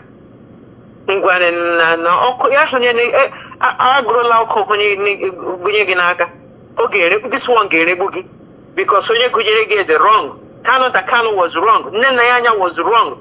Emmanuel Kanu was wrong. And you get wrong information and gave you this and you wanted to be popular. Popularity, I'm sure you're already dying of heart attack because if I home Biafra and social media name Chereka Hamota Ginaka. Yan Jigodono, Ono Kanjigodi for right now. Cheresh Haga Fulinozo. I'm telling you, we must move on. But we have seen it all, my sisters. We have seen it all from the zoo. The zoo government is now reproducing posters saying that IPOB is causing the killings and destruction in Biafra land. And the IPOB have sleeper cells in the UK, US, and all over the world.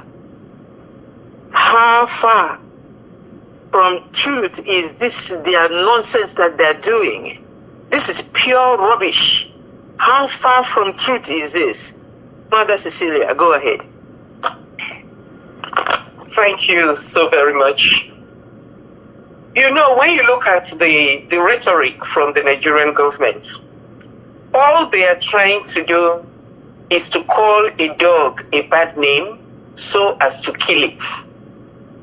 They look at IPOB and all they are seeking is to blackmail IPOB. Sorry, at every turn. They always want to say something that will make people say, is that how your IPOB is going to be? That is, they are trying to make sure that the minds of our people, Biafrans, that they steal their minds, they corrupt their mind, they tarnish their mind so that they don't think right about Biafra. And that is why when you look at it, when there are killings in the eastern states, they say, it's IPOB. When there is harvesting of body parts, they say it's IPOB. No other person can do that but IPOB.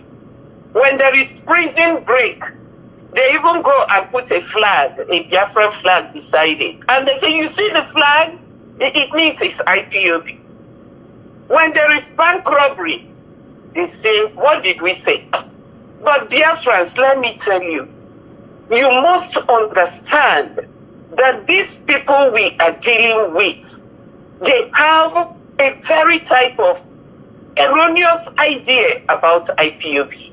They are scared of IPOB. They want to do everything to break this mammoth edifice that Onyendu has built called IPOB. That's all they are trying to do.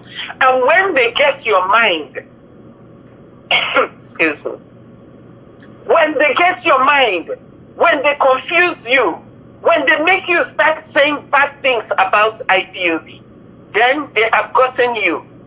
But listen, I want you to understand, when you look at a leader, you should be able to tell what the followers can do. Mazi Nnamdi Kanu has never handled a gun. He's never had a dagger. He doesn't even have an AK-40, whatever they call it. Mazi Nnamdi Kanu has never killed anybody. All he's asking for is for the safety, the liberation the peace of his people. But you see what Nigeria is trying to do, to make sure that they blackmail him, to make sure that they confuse you, Biafrans. Don't let anybody confuse you. Don't stand with one leg in Nigeria, one leg in Biafra, and then you start weighing. What side should I go? Should I go this way? Should I go that way? That's all they are trying to do, to bring division in our midst. Remember, IPOB is one family. They are trying to bring division and they are trying to confuse you. Do not let these things happen. Even if you haven't learned anything, the things happening currently should make you understand that you are not wanted in that contraction. We are a people. We are a nation, the nation of Biafra. Nigeria will do anything in the book to make sure that they deceive our people and confuse them. And then when you start looking at it, you find out, you ask yourself, look around you, look in your village, look in your community. You see all their military people around. You see all their police. You see the Fulanis. You see them all over our land. Ask yourself, what are all these? Are we at war? We are not at war. The eastern part of that contraction is the most peaceful part of West Africa. Let me use West Africa. You start asking, what are these people doing in our land? They come, they kill, they steal, they destroy. They are the one causing all the killings. They are the one harvesting body parts. They are the one trying to make sure that they decimate our people so that they can go and dip their Quran in the Atlantic Ocean. This is their plan, Biafrans. Do not be deceived. Do not forget what their original plan is. And that original plan is always their plan. That's what Osman Dan Fodio gave them. That's what the British government left them with, to make them know, to make them think that they are the only ones who can. They have to overrun every part of our beloved nation so that they can have our land. So if anything happens, they say, hey, what did I say is IPOB? Remember, this is just their way of blackmailing us. It is just a way for them to rub charcoal on the face of IPOB. It is just a way to confuse the market woman, to confuse the common man, to say, these people now, we can stay with them. You cannot stay with them. We have stayed with them for too long and nothing has come out of it. Instead, it has been killing, and destruction. My sister said, do you realize that each time they said they are taking Mazi Nnamdi Kanu to court, a week before and a week after, fire will be they will be killing. They will be killing.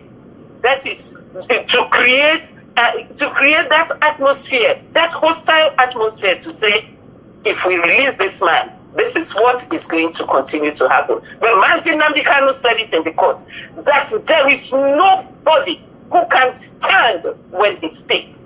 And he said, just give him 2 minutes, only 2 minutes, and all this foolishness will end.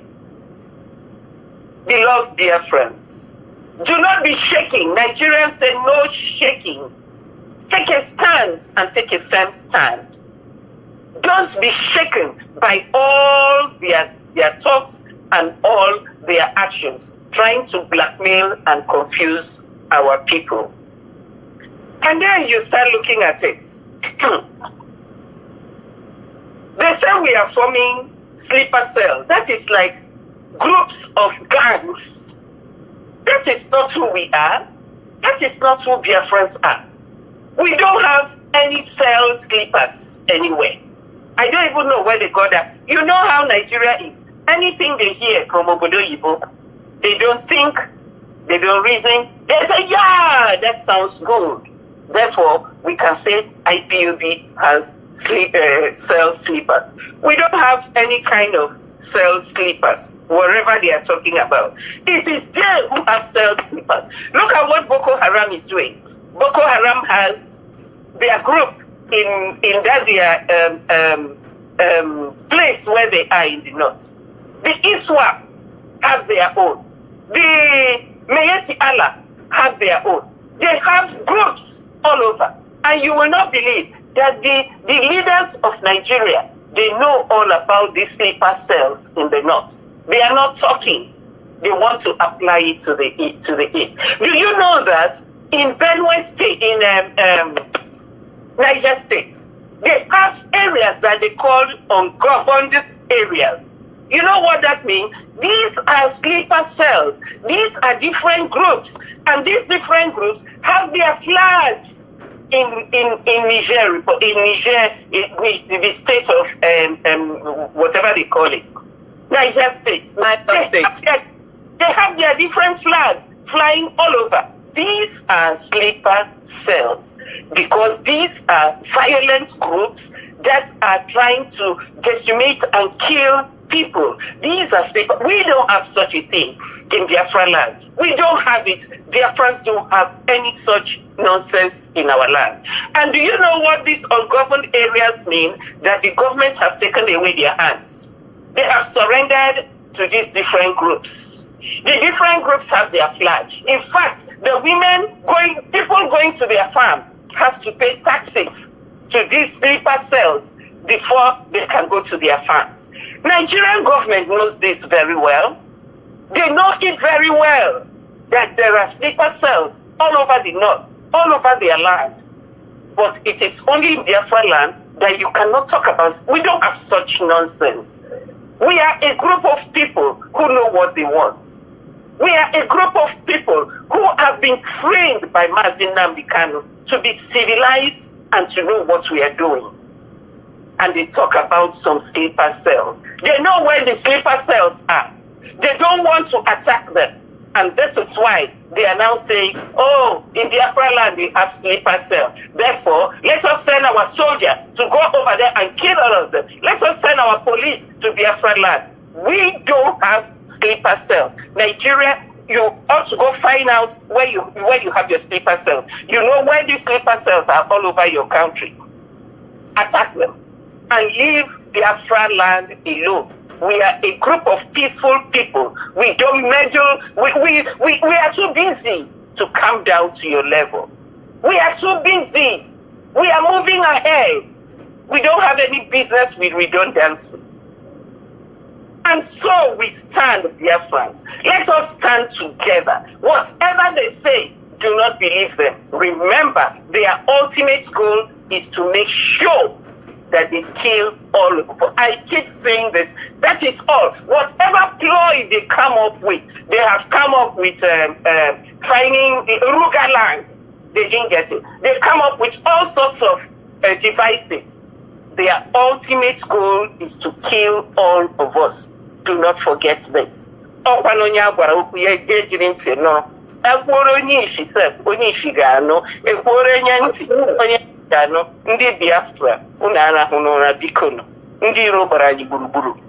you. Thank you very much. Sister Victoria, I'm going to give you 2 minutes to weigh into this, just 2 minutes. Thank you, my sister. That 2 minutes is good enough. Thank you. Because has done a good job already. And I was talking about the insecurity that is going on in the East. Naturally and originally, we know that we are in no wise part of any kind of insecurity, either in Biafra land or anywhere. Everybody who is listening or watching news can see how Igbos as a people are being marginalized all over the contraction called Nigeria.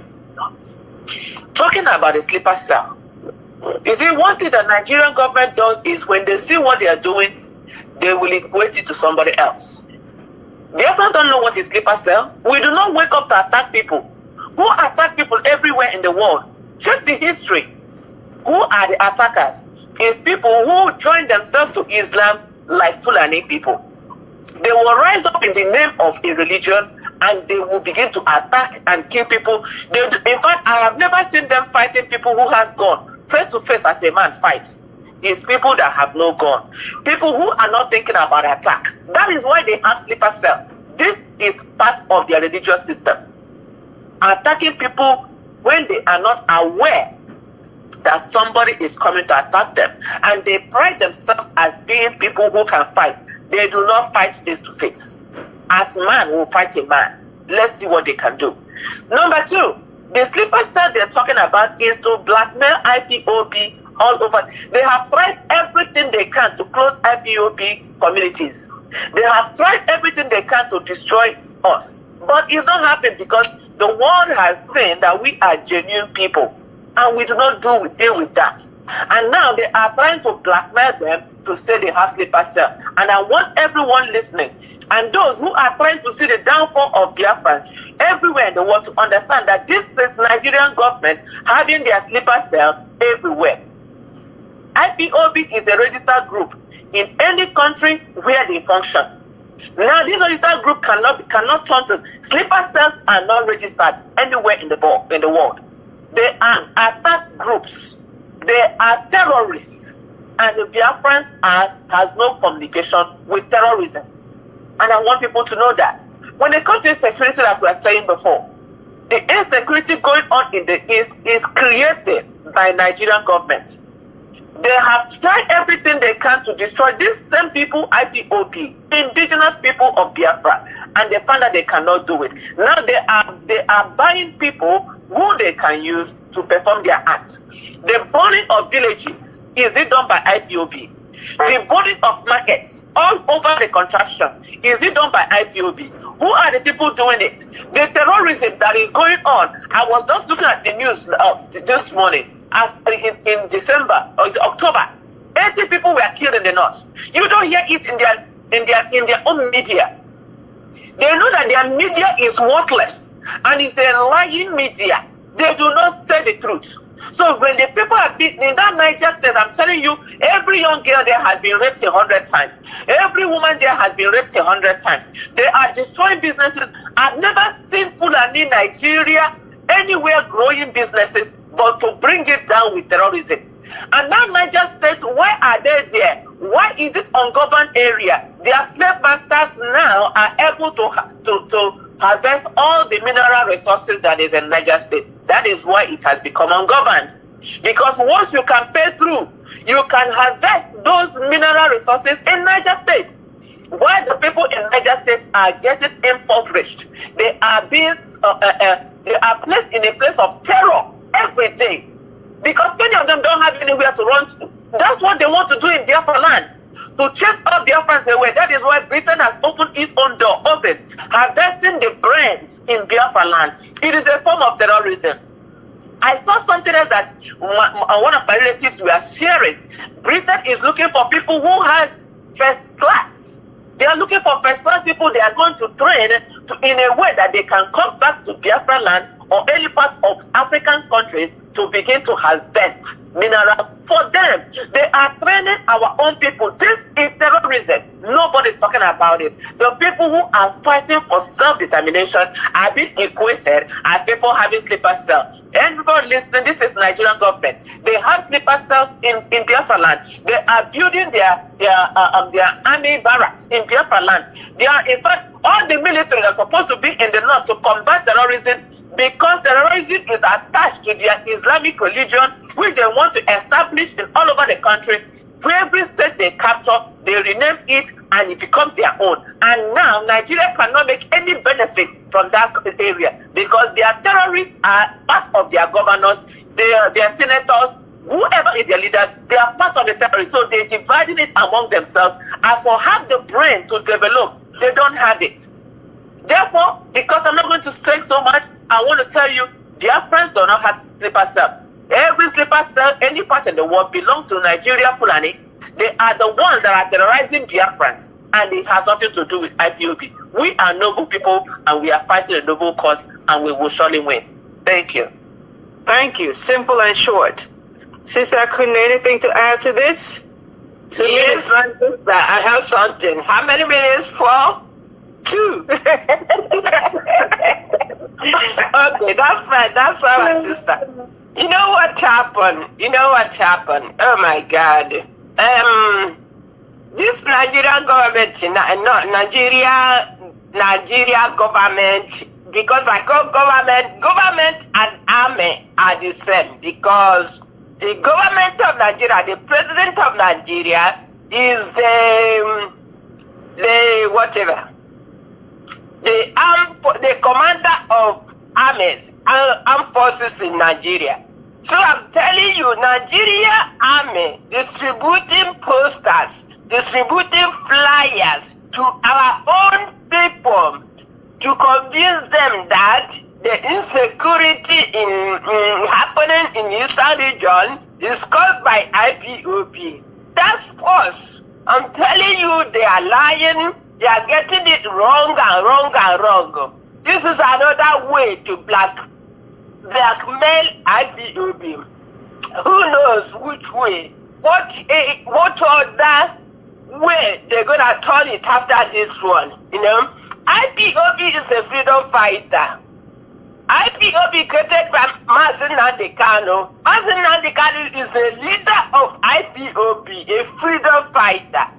You know, when I heard about this, only idiots, evil-minded, terrorists, or haters of progress and freedom can we believe Nigerian military with their flyers trying to blackmail IPOB. Only those stupid ones can believe. But our people know what is the truth. Because you cannot trust a military who come, when they come, they only kill and destroy properties. You cannot trust them, and they are not real. Very quickly, for the sleeper cells, when I heard this, I said, what is this? Where is this people coming again? That IPOB have a sleeper cells in UK, have it in United States, and the other countries. This is a lie. This is a lie. For me, I did not understand which. I was like, what is sleeper cells? Till I found out what it is. Let me tell you, immediately I find out, I say, okay, Nigerian military, whatever they do, they point IPOB. Anything they do is IPOB. Remember when these Fulani people, they have surrounded Eastern region. There is no village you cannot find these people. In the bush everywhere. I'm waiting to strike. When they command the God and give them the strike, immediately I understand that this is what they are talking of IPOB, but this is them. This defines them very well and their action. And that's what it is, you know. IPOB, as I said, is a freedom fighting organization. Nnamdi Kanu also, they have to understand that we are not terrorists. We are not spies. We are not Boko Haram. But this defines whom Nigerian government is and those in uniform. IPOB is not a sleeper cell as they claim to be. It's not. It's false. All they are talking about IPOB is false. Only to dismantle IPOB. Only to continue putting us as a slave. They don't want us to go, and they don't like us. So they want to kill all of us. Can it work? We said no. They prevented us our human rights. The military used all sorts of means to stop what we are doing. Are we going to allow them? I said no. But they have failed and will continue to fail. IPOB, we are all over the world and no country have ever blackmailed IPOB or say we are sleeper cells. Nigerian government, Nigerian army, what you are pointing fingers on IPOB is what you are. Thank you, Dr. Berechuku. That's exactly. Remember when Sister Cecilia just said they give a dog a bad name in order to kill the dog. Do you know why IPOB is a bone inside Nigerian snake, Nigerian government snake? Is that yes, you call us a bad name in order to kill us, we'll answer the bad name and refuse to die. That's why they don't know what to do with us. They have created posters handing it all out all over Biafra land, telling market women and boys and girls that IPOB is causing problems. Say no to IPOB. And when they hand it to them, the people laugh at them and throw it in the trash and say, I am IPOB. What are you talking about? I'm an indigenous person of Biafra. You cannot tell me what I am. And that they have made them caricature. They caricature.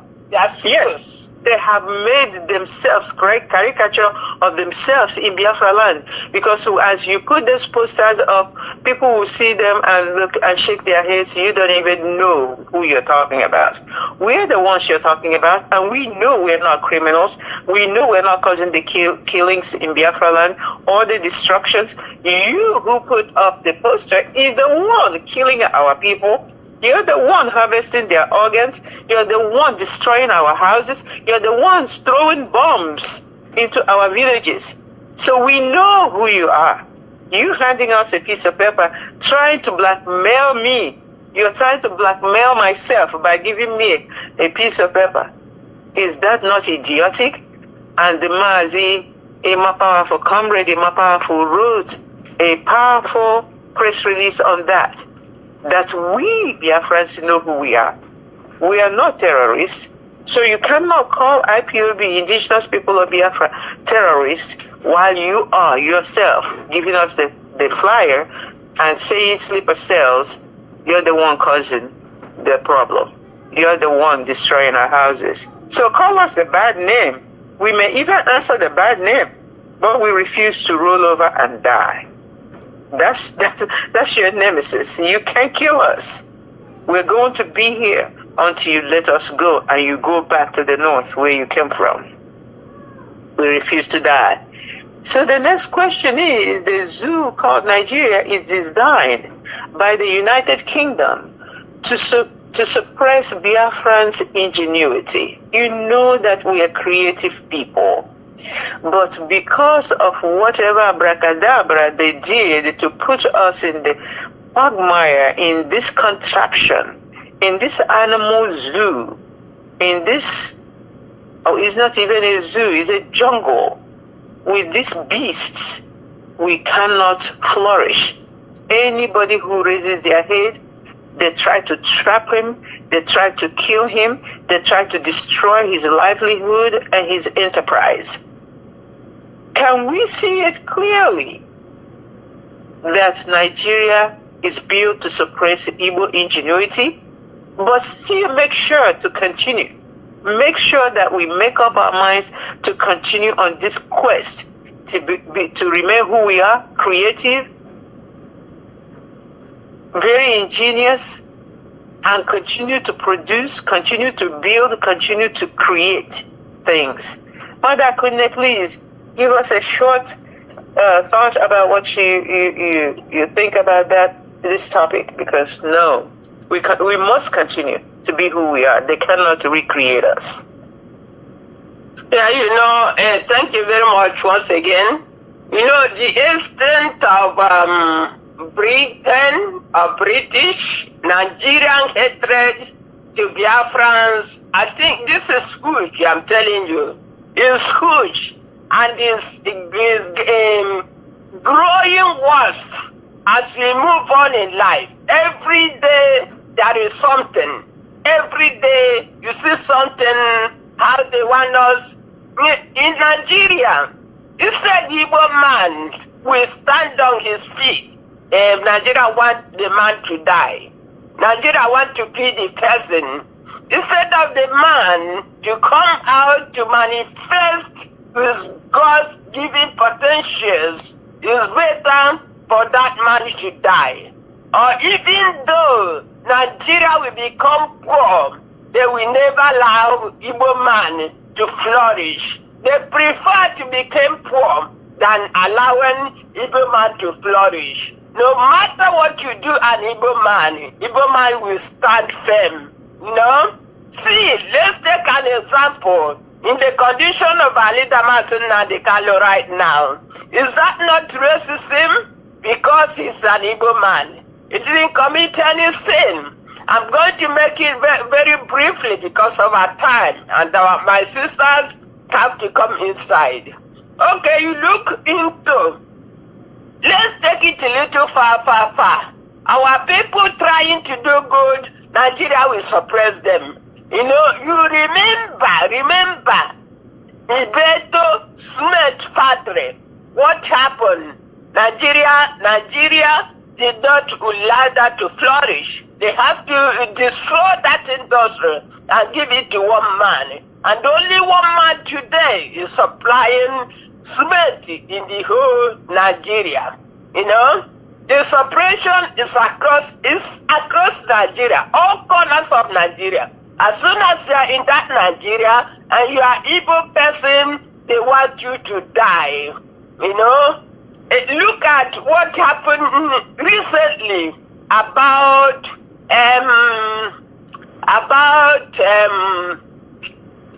Mr. Allen Onyema, AP's CEO. No, do you understand what Nigeria is doing to this man? They don't want him to flourish. They want to refuse him the possibility to travel to London and all those states, you know, because an Igbo man, this is an Igbo business. You decide the uniform you wanna put yourself. Because of Ishiago, I hope many of you saw what happened in the social media, how they treat an Igbo man because he's an Igbo man. You know, this is what we are going through. Look at across Nigeria, particularly in Lagos, why the properties of Igbo man are being destroyed every blessed day, every day, if not every day, every 1 other days. There is no week, there is no destruction of a property of Igbo man. They don't look at back. $multi-million of a business, they will destroy it. They don't care because you are an Igbo man. They suppress you.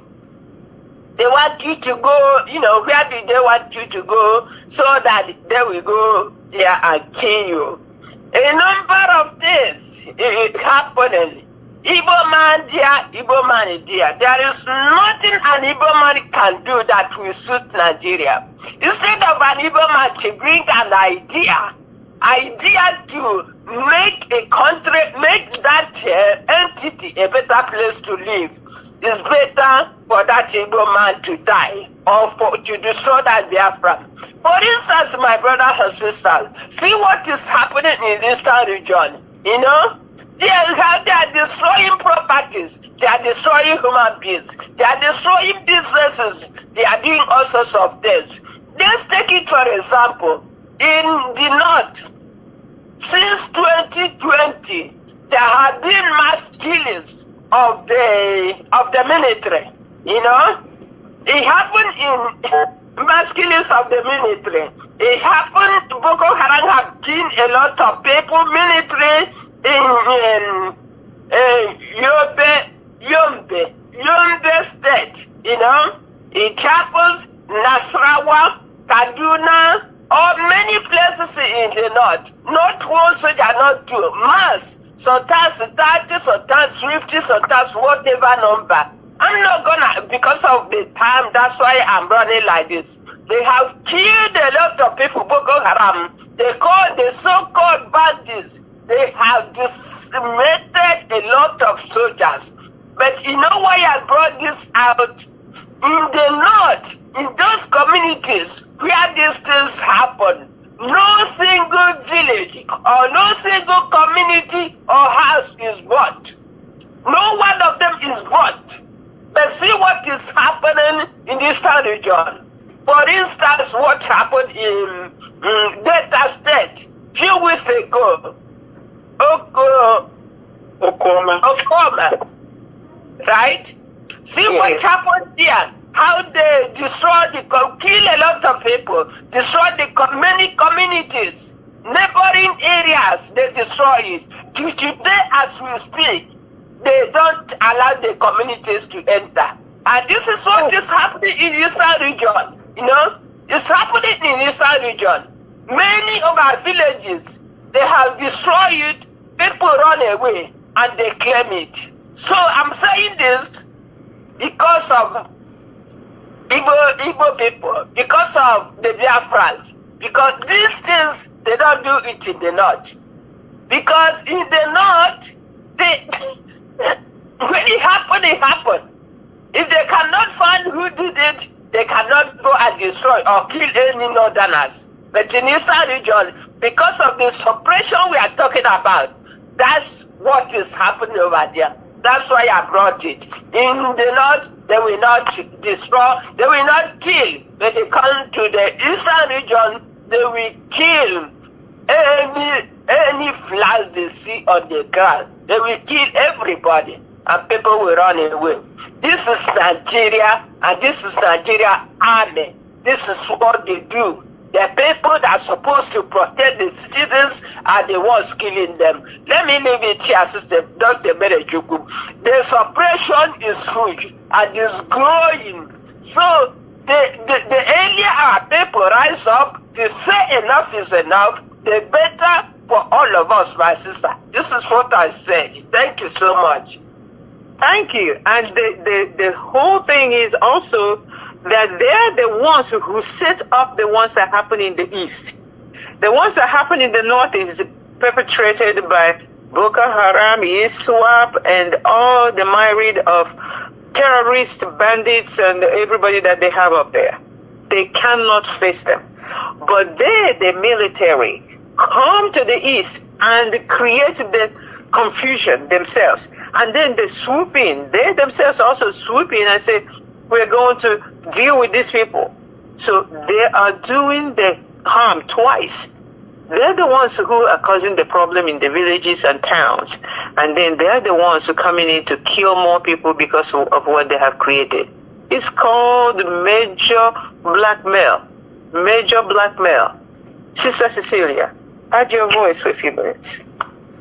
Yes, thank you so very much. You know, it is, when you look at the situation, you find out that all this is done because of the hatred for the Igbo man. Most of the soldiers in the north will bribe their way to come down to the east. Most of them will come down to the east because they know when they come to the east, that is like their own oil well.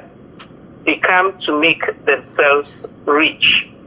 Now, Nigeria has always tried to suppress the Biafrans. Look at what happened after the war. Whether you had 1 million in the bank or 10 million or you had whatever you had, after the war, every family was just given 20 pounds. Every family, not one person. If you had 10 children, you had 20 pounds. If you had, and that's if you had money in the bank. Yes, you had 20 pounds. So you can imagine what they have been doing all this while. And then when you look at what's happening do you realize this is why they refuse to teach children history in Nigeria? Because they don't want them to open the books and read of all these atrocities. But I know that Biafrans are keeping note of this. And we are writing down this history so that our children will know. As the minimum matter,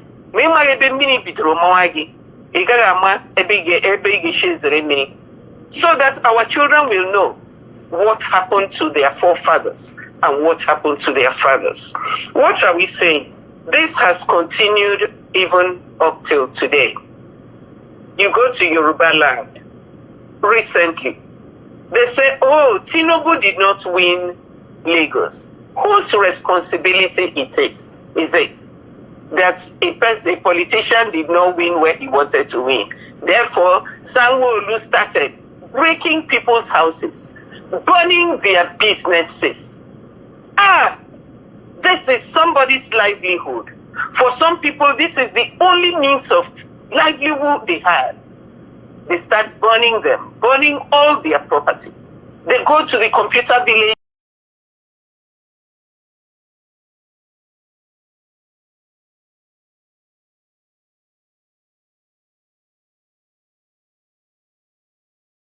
day. That is their plan. And you can now see the Yorubas and the Igbos fighting.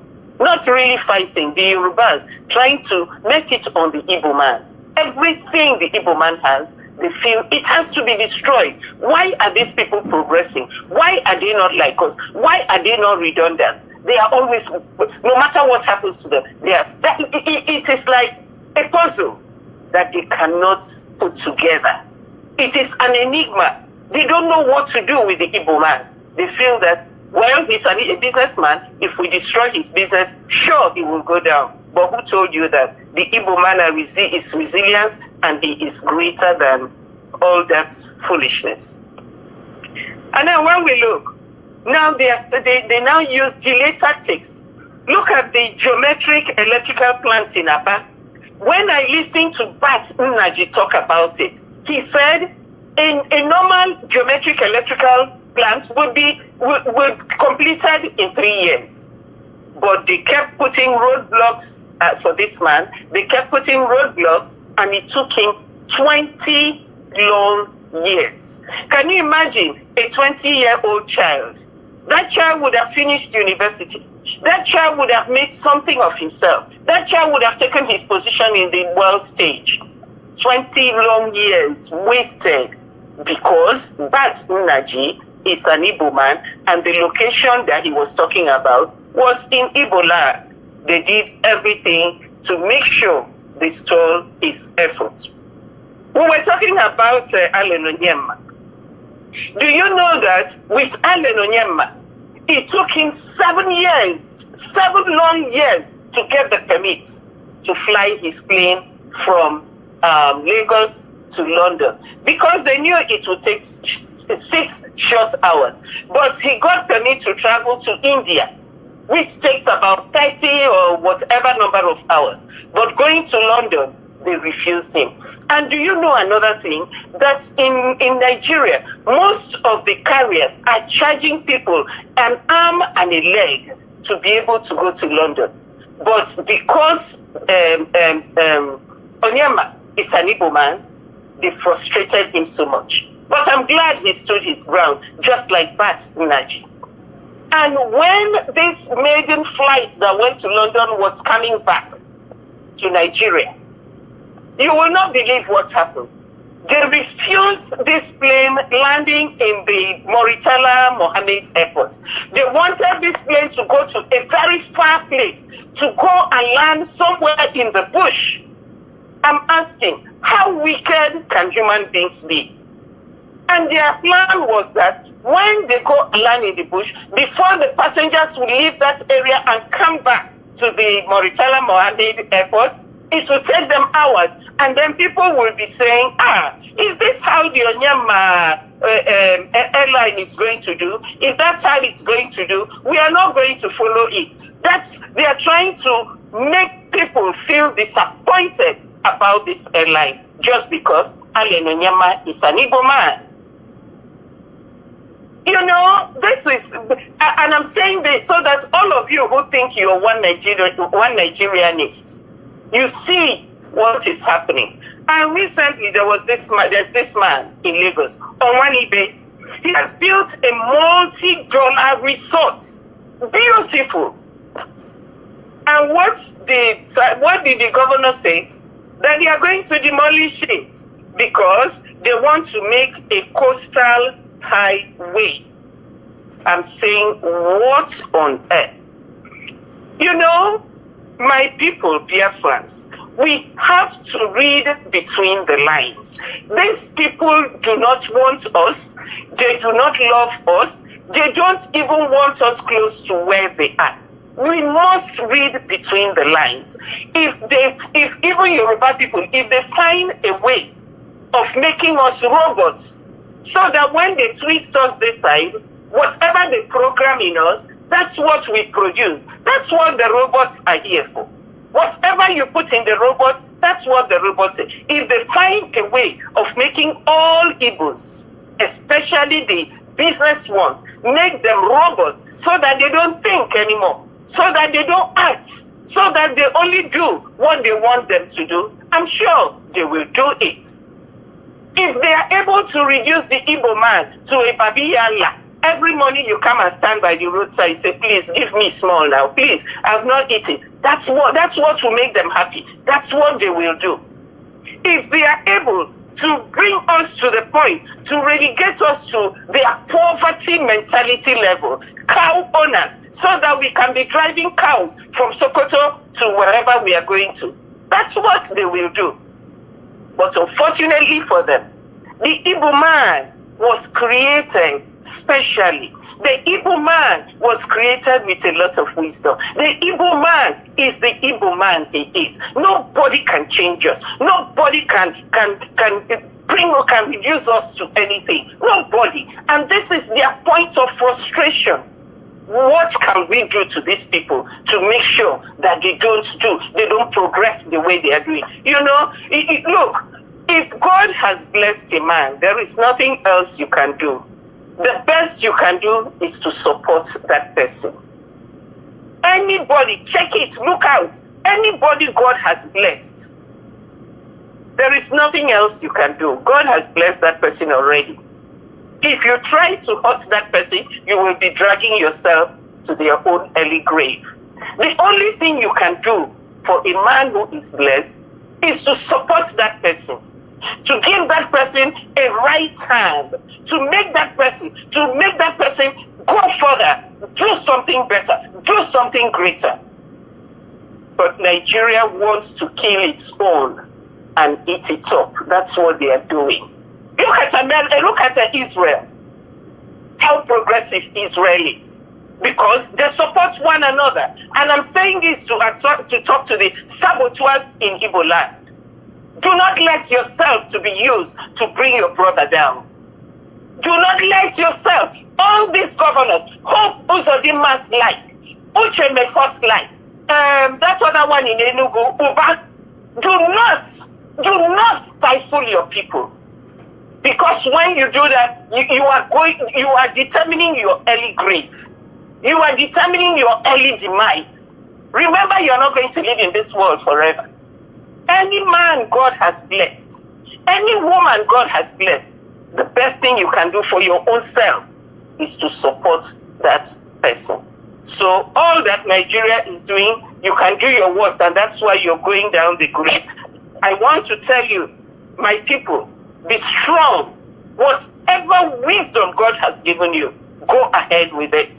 Look at them now selling delegates from the north to come to Abia State to find out how the geometric is. I just hope that Bat Energy will not go over there to go help them, because that's what they are looking for. You come and you start something for them, you build it up, you do it beautiful, and then tomorrow they say, oh, they call EFCC to come and arrest you, to come and say you have stolen some money, to come and say you have done this, but they know where all their money is going to. They want to use the brain of the Biafra. They want to use the brain of the Igbo man. They want to use whatever they can get from us so that they too can stand. But allow the people to improve, to grow, to progress. No, they don't have that kind of agenda. All they want is to eat up what God has given them. So, please, when it comes to the Igbo man, the best thing you can do for you, for your own good, is to support the Biafra. The best thing you can do is to make sure that you support them. Give them the support. Give them the approval they need.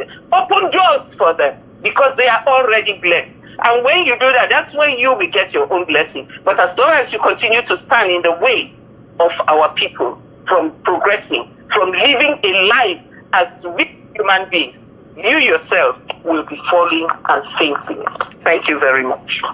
Thank you, dear sister. Sister Victoria, I'll let you put in your 2 cents before we move on and conclude. Thank you, my sister. I know that she has said a whole lot about what is going on, and I'm going to add a few more to it. Onye atụrụ ilu kọwara Iyke jiri nsọ ya aga m esi nne ya Iyke is one. Yeah. Yes. Good. On your to look over Iyke is one full of here.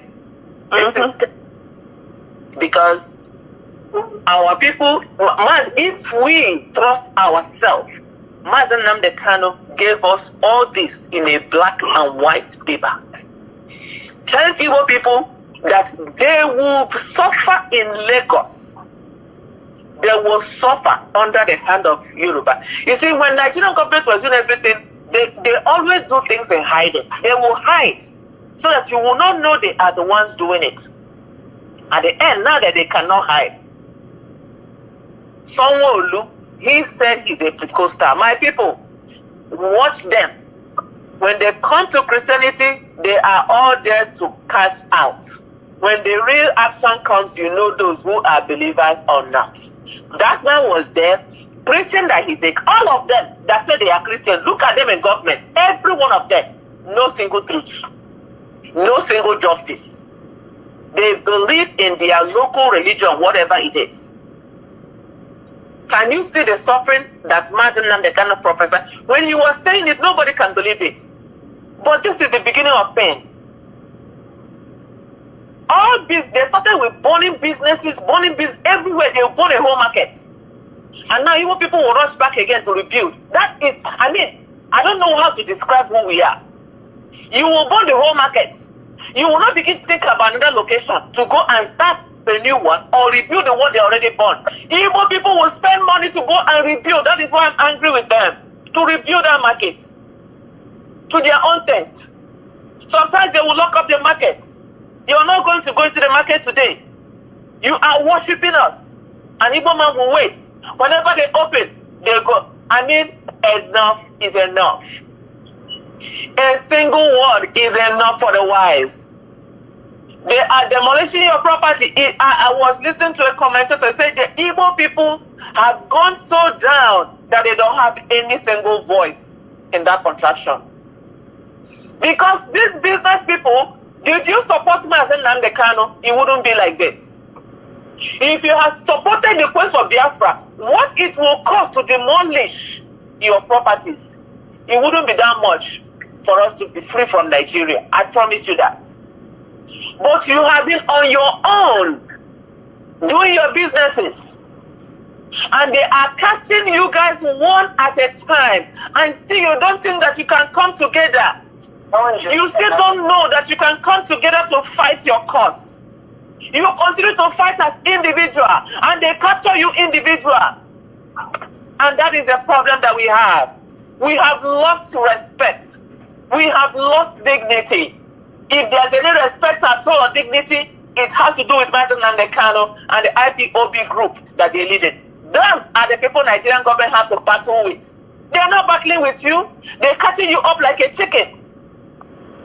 Look at the level of suffering. How can only one person be entrepreneur in a country of over 200 million? And everybody's quiet. We cannot fight it. Everybody's going to Abuja to go and give me this day. Give me food to eat. Nobody can come together and fight the evil going on. Do you think Nigeria as a whole, if all of you business group will come together and say enough is enough, the Nigerian government will catch you like that? No! You can buy their military. You can buy the same Boko Haram. You can destroy them. But you are fighting as individual. You are begging. Iyke will go to the north at Sokro district and look at somebody's estate and order demolition. Even though there is no government in Nigeria, even though there is two lawyers or two government lawyers in that same governing those areas that said no, do not. Iyke went ahead and demolished it, and he said he is not Igbo. How can Igbo man have all these things? And you cannot fight it. Do you think that only one person can fight the cause of Nigeria? It's impossible. Support IPOB. Support them to help you. No. Go to the east and start your business. No. Igbo people, just like our writer Chinua Achebe said, there was once some Igbo people. Let that not be our story. That shows you that every vibrating business in Nigeria is headed by Igbo person. Every other person's business is free. They can do what, when I was listening before this Muslim ticket started, what he said is that Igbo people are going to, what other people pay 50,000 naira, Igbo people are going to pay 3 million for it. Are you seeing it now? Can you see it? Is it time for you to call a spade a spade? Is it time for you to come together as a people and say, no, if we continue to run as individuals, they will continue to catch us like a bird, one by one. They will continue to catch us. If you don't have enough money to buy the nation, if you don't have enough money to raise your own Boko Haram, because it is time for Igbo people to begin to raise their own Boko Haram. That is one accepted. If Boko Haram is accepted, you have enough money, you can raise up your own Islam, ISIS. All they need is money. You can buy them to fight for you. You can buy all those militias that Nigerian government accepts to protect yourself or your business. You can do that. What they get is money. If you know where Nigeria is going, let us continue and tear that nation down. That is the only solution. You cannot continue to fight and beg. You standing by begging someone not to destroy your businesses. Buy what they want from terrorists. That's what they want. When you buy your own group of terrorists and they begin to fight for you, yes, when they kill from your side, you kill from their side. And then when they're tired, everybody will not come together. This is not working. Let us do something. If you cannot go down to east, to Biafra land and establish your own business and make sure that you put a hedge around your businesses. If you cannot open your own seaport in Biafra land and make sure that you'll be able to go in and out and bring your businesses. If you cannot establish airline in Biafra land and fly in and out and make it a point area, and you are working to be accepted in Nigeria as individual, sorry is your name. Sorry. They will continue to catch you guys like a bird one after the other. Only thing you can do is to fight each other. You will end up hunting each other down, helping Nigerian government to achieve their goal. But if you can come together and you come then there will be solution, because Igbo man has no voice in Nigeria. Igbo governors are only following the beat of their slave masters. Whatever they're doing is according to their beat. But you business gurus, if you can come together and form a union to protect yourself, which other people who have survived the any nation does, they come together and reason together and fight together, then there will be salvation for you. Other than that, they will catch you one after the other. Iyke has now gone to the media and said, we did not have a paper for the entire estate. How can you get a land and you don't have a paper for it? They lie. They lie. Patia, that is what's going on. Iyke is not shamefaced enough to go and make that comment in the media. That is what they'll be doing. Igbo people, Igbo is either you come together and try to find your feet, or all of you will drown in the ocean called nigger area. Thank you, my sister. Thank you very much. Well said. It's either you work as a collective all together, which IPOB has given you a forum, given you a voice, or you die like chickens one by one.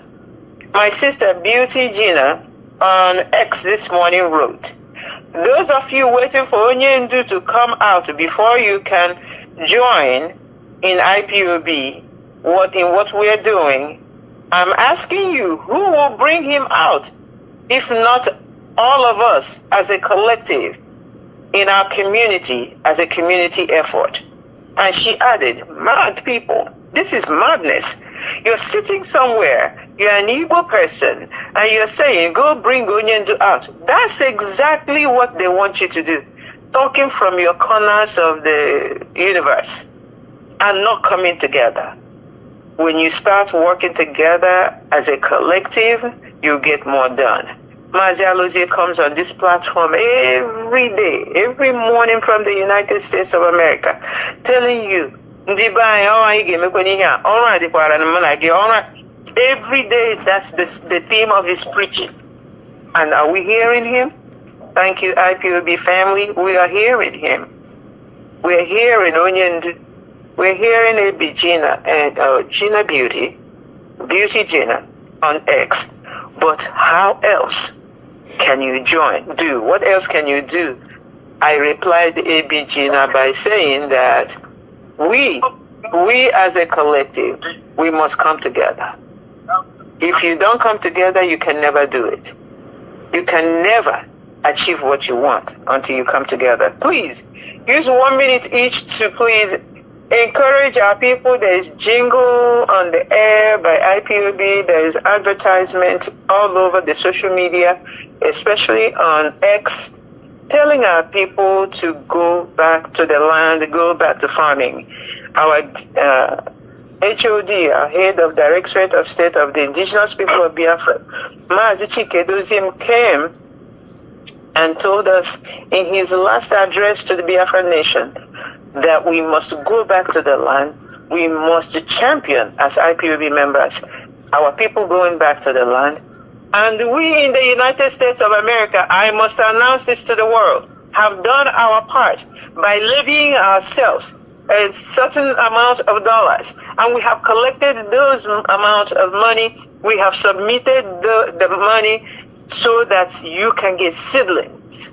You can get whatever you need to cultivate, to farm, to sow something, so that we can become independent in that area and be able to sustain ourselves. Because Sister Kunde, please encourage our people. Take 1 minute. Well, Dr. Berechugu, thank you. You have said it all, and this information have been passing in this Radio Biafra for some time now, for a long time.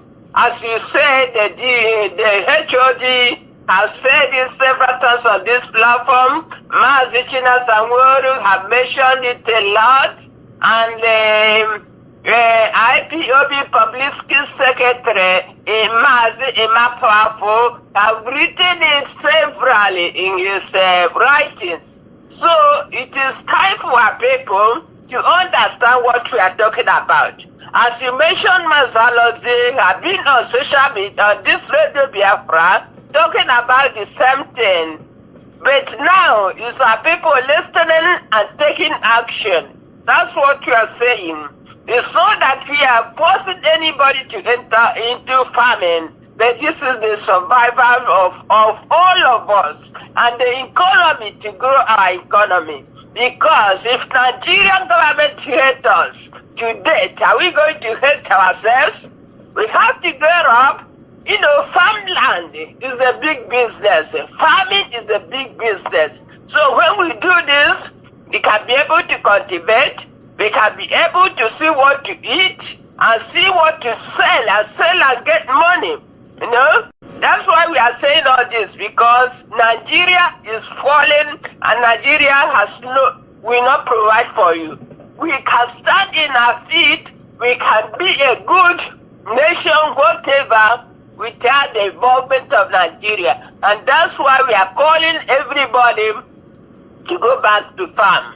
If you go back to farm, that's what it is. Cultivate what you eat and what you put in your table. You know, my people, this is encouragement. If you have ear to listen to this, listen to it and take action immediately. This is the season of famine. I don't know what will prevent you from doing that. If you have a problem, you can call Radio Biafra. Oh, this and this. See if you can get help. I'm just telling you, take action right now. Thank you, my sister.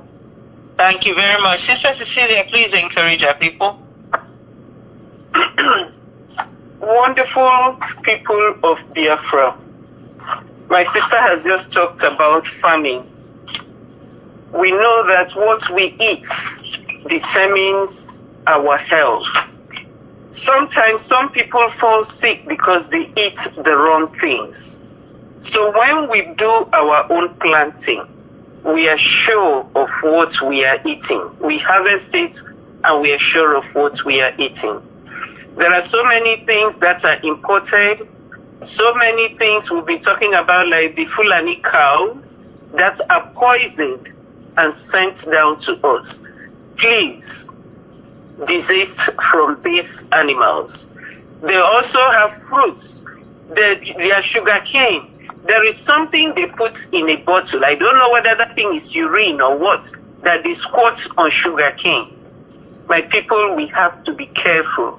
When you plant and you harvest, you know what you have planted. What are we saying? This is planting season. Some people may be able to go to the farm. Some people have farms. Some don't have.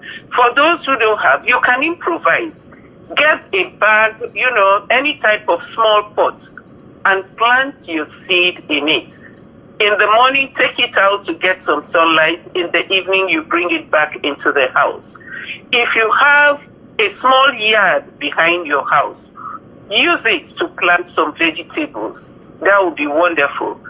Like I say, even if you don't even have any place in your compound, take out the tiles in front of your house. Plant a few vegetables there. So at least you will have some vegetable, and you know that your vegetable is real vegetable, not artificial. And there are others who cannot do this. If you know somebody who has like a fishery, you can also support that person.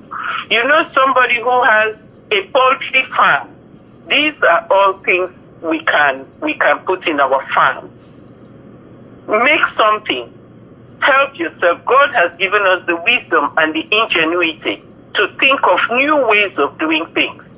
Let this hard time be a time to propel us higher, to use our intellect, to use our ingenuity. You see, it's difficult times that make people discover the things they discover. If people don't go through difficulties, sometimes they may not know what they ought to know. So we have the ingenuity, we have the wisdom. Use this difficult time to help yourself and your family. And in addition to that, I want to give you a phone number to call. My sister talked about sending money to get some seedlings and so on. You can also call this number to find out how you can benefit from that. The number is +45 914 98677. I repeat, +45 914 98677. Please, let us help one another. Let us make hay while the sun shines.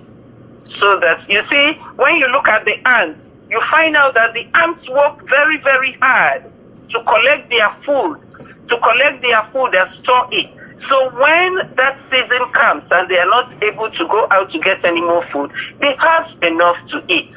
So my people, let us take a lesson from the ants. This is the time to collect. Let us collect and store. Whatever we can preserve it for the time ahead, so that throughout the year, your family should be able to have something to eat.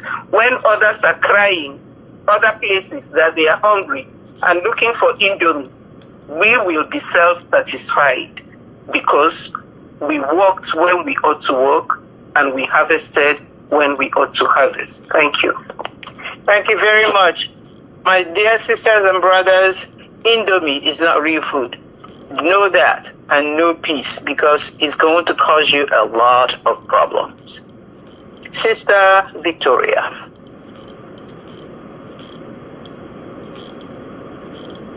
Thank you, my sister.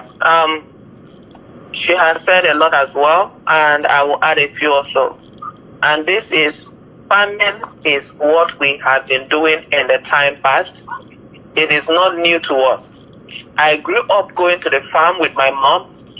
I grew up learning that we will plant and take care of it. At a time during the farming season, we will begin to harvest and eat. It don't have to take 1 year. There are things that you can plant that you begin to harvest within 3 months. That's the earliest we harvest. I don't know about now. There are some that you harvest in 6 months. So we harvest in such a way that you start eating from what you harvested until the end of the year, when you now begin to harvest the rest of them gradually as you need it. If you cannot afford large farming, you can come together and do farming, like we say, peasant farming, enough to feed you and your family. There's something we call AJ, very nutritious. on. Very nutritious. Those things are going away. Our people are not buying Indomie, like my sister said. They are buying Semovita. The things that kill them.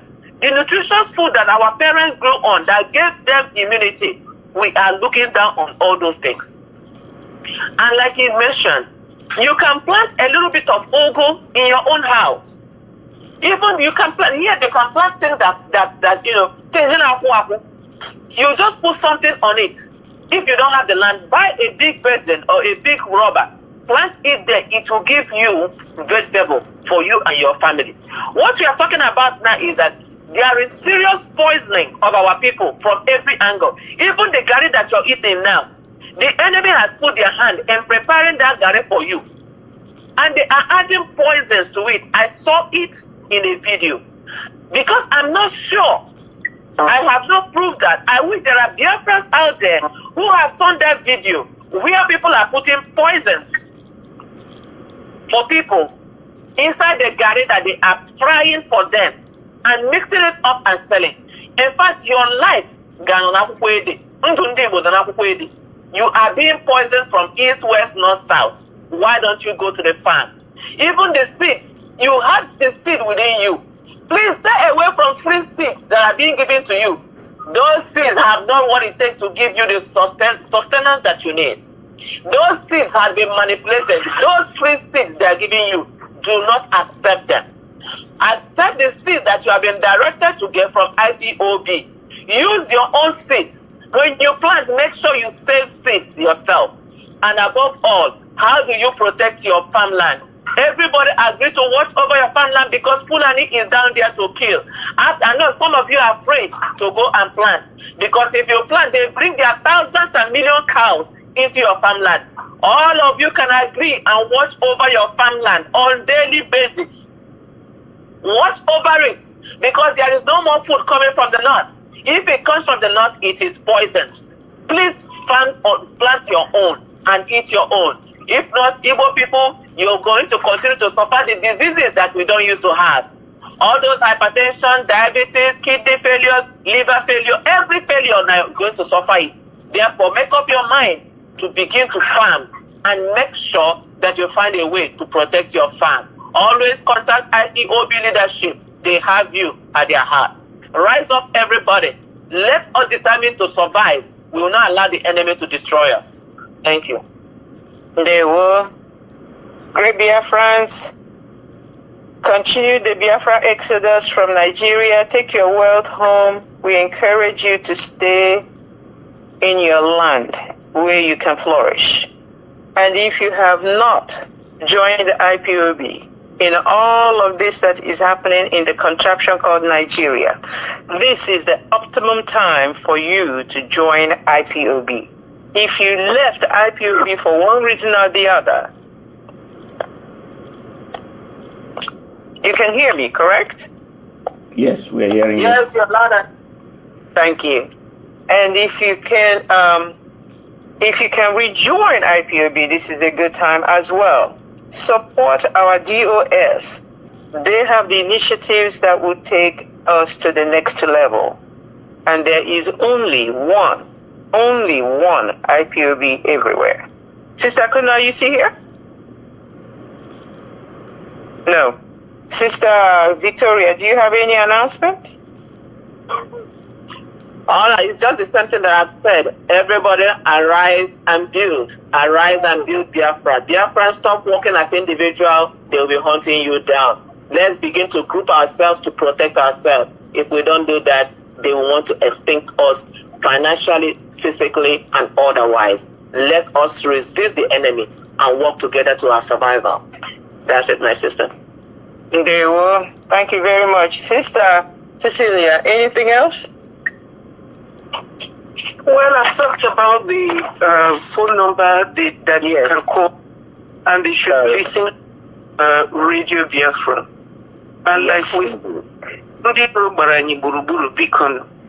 everybody should take time to be watchful and to be careful about their environment. Especially the young girls. Unagakwala urumunu na tuparandi fulani. And all these beautiful young girls, unu jishenu okwu Chineke ike. Unu agbabakwala na ihe a ndị a ji bịa. Anụrụ m na ụfọdụ unu ga na-eyizi asọpụjab or whatever that thing is. Ụfọdụ n'ime unu ga na-aga na ikpe ekpere ndị alakụba. Biko unu ewere unu tiba n'ọnụ ndanda. Unu jikọta n'onwe unu. I just want us all to be vigilant, to stand strong, to support the right. And if anybody is luring you into anything wrong, please desist from it. We want to live a life like Onyendu Mazi Nnamdi Kanu always say, we want to be whiter than white. Thank you. There were. So great Biafrans, we are coming to the end of our program. This is to remind IPOB worldwide, continue to pay your dues regularly. And of course, for all Biafrans all over the world to support ESN. We have that capability now on our website, ipob.org.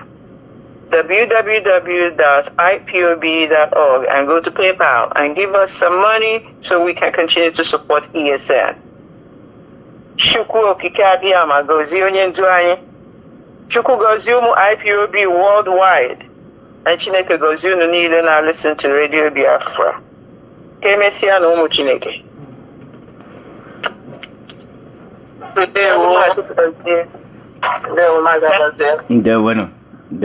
you all for the program, and we'll see you again next week. Thank you. Thank you. Thank you. Have a nice weekend. Ladies and gentlemen, our listeners, this is where we're going to end today's program. Tomorrow, now waiting to happen. And Ndimo will be with us as well.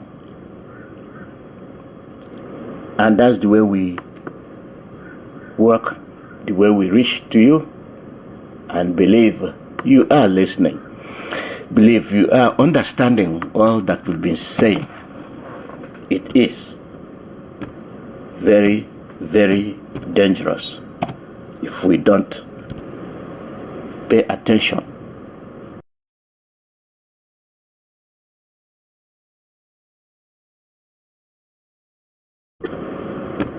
Very, very dangerous if we don't pay attention.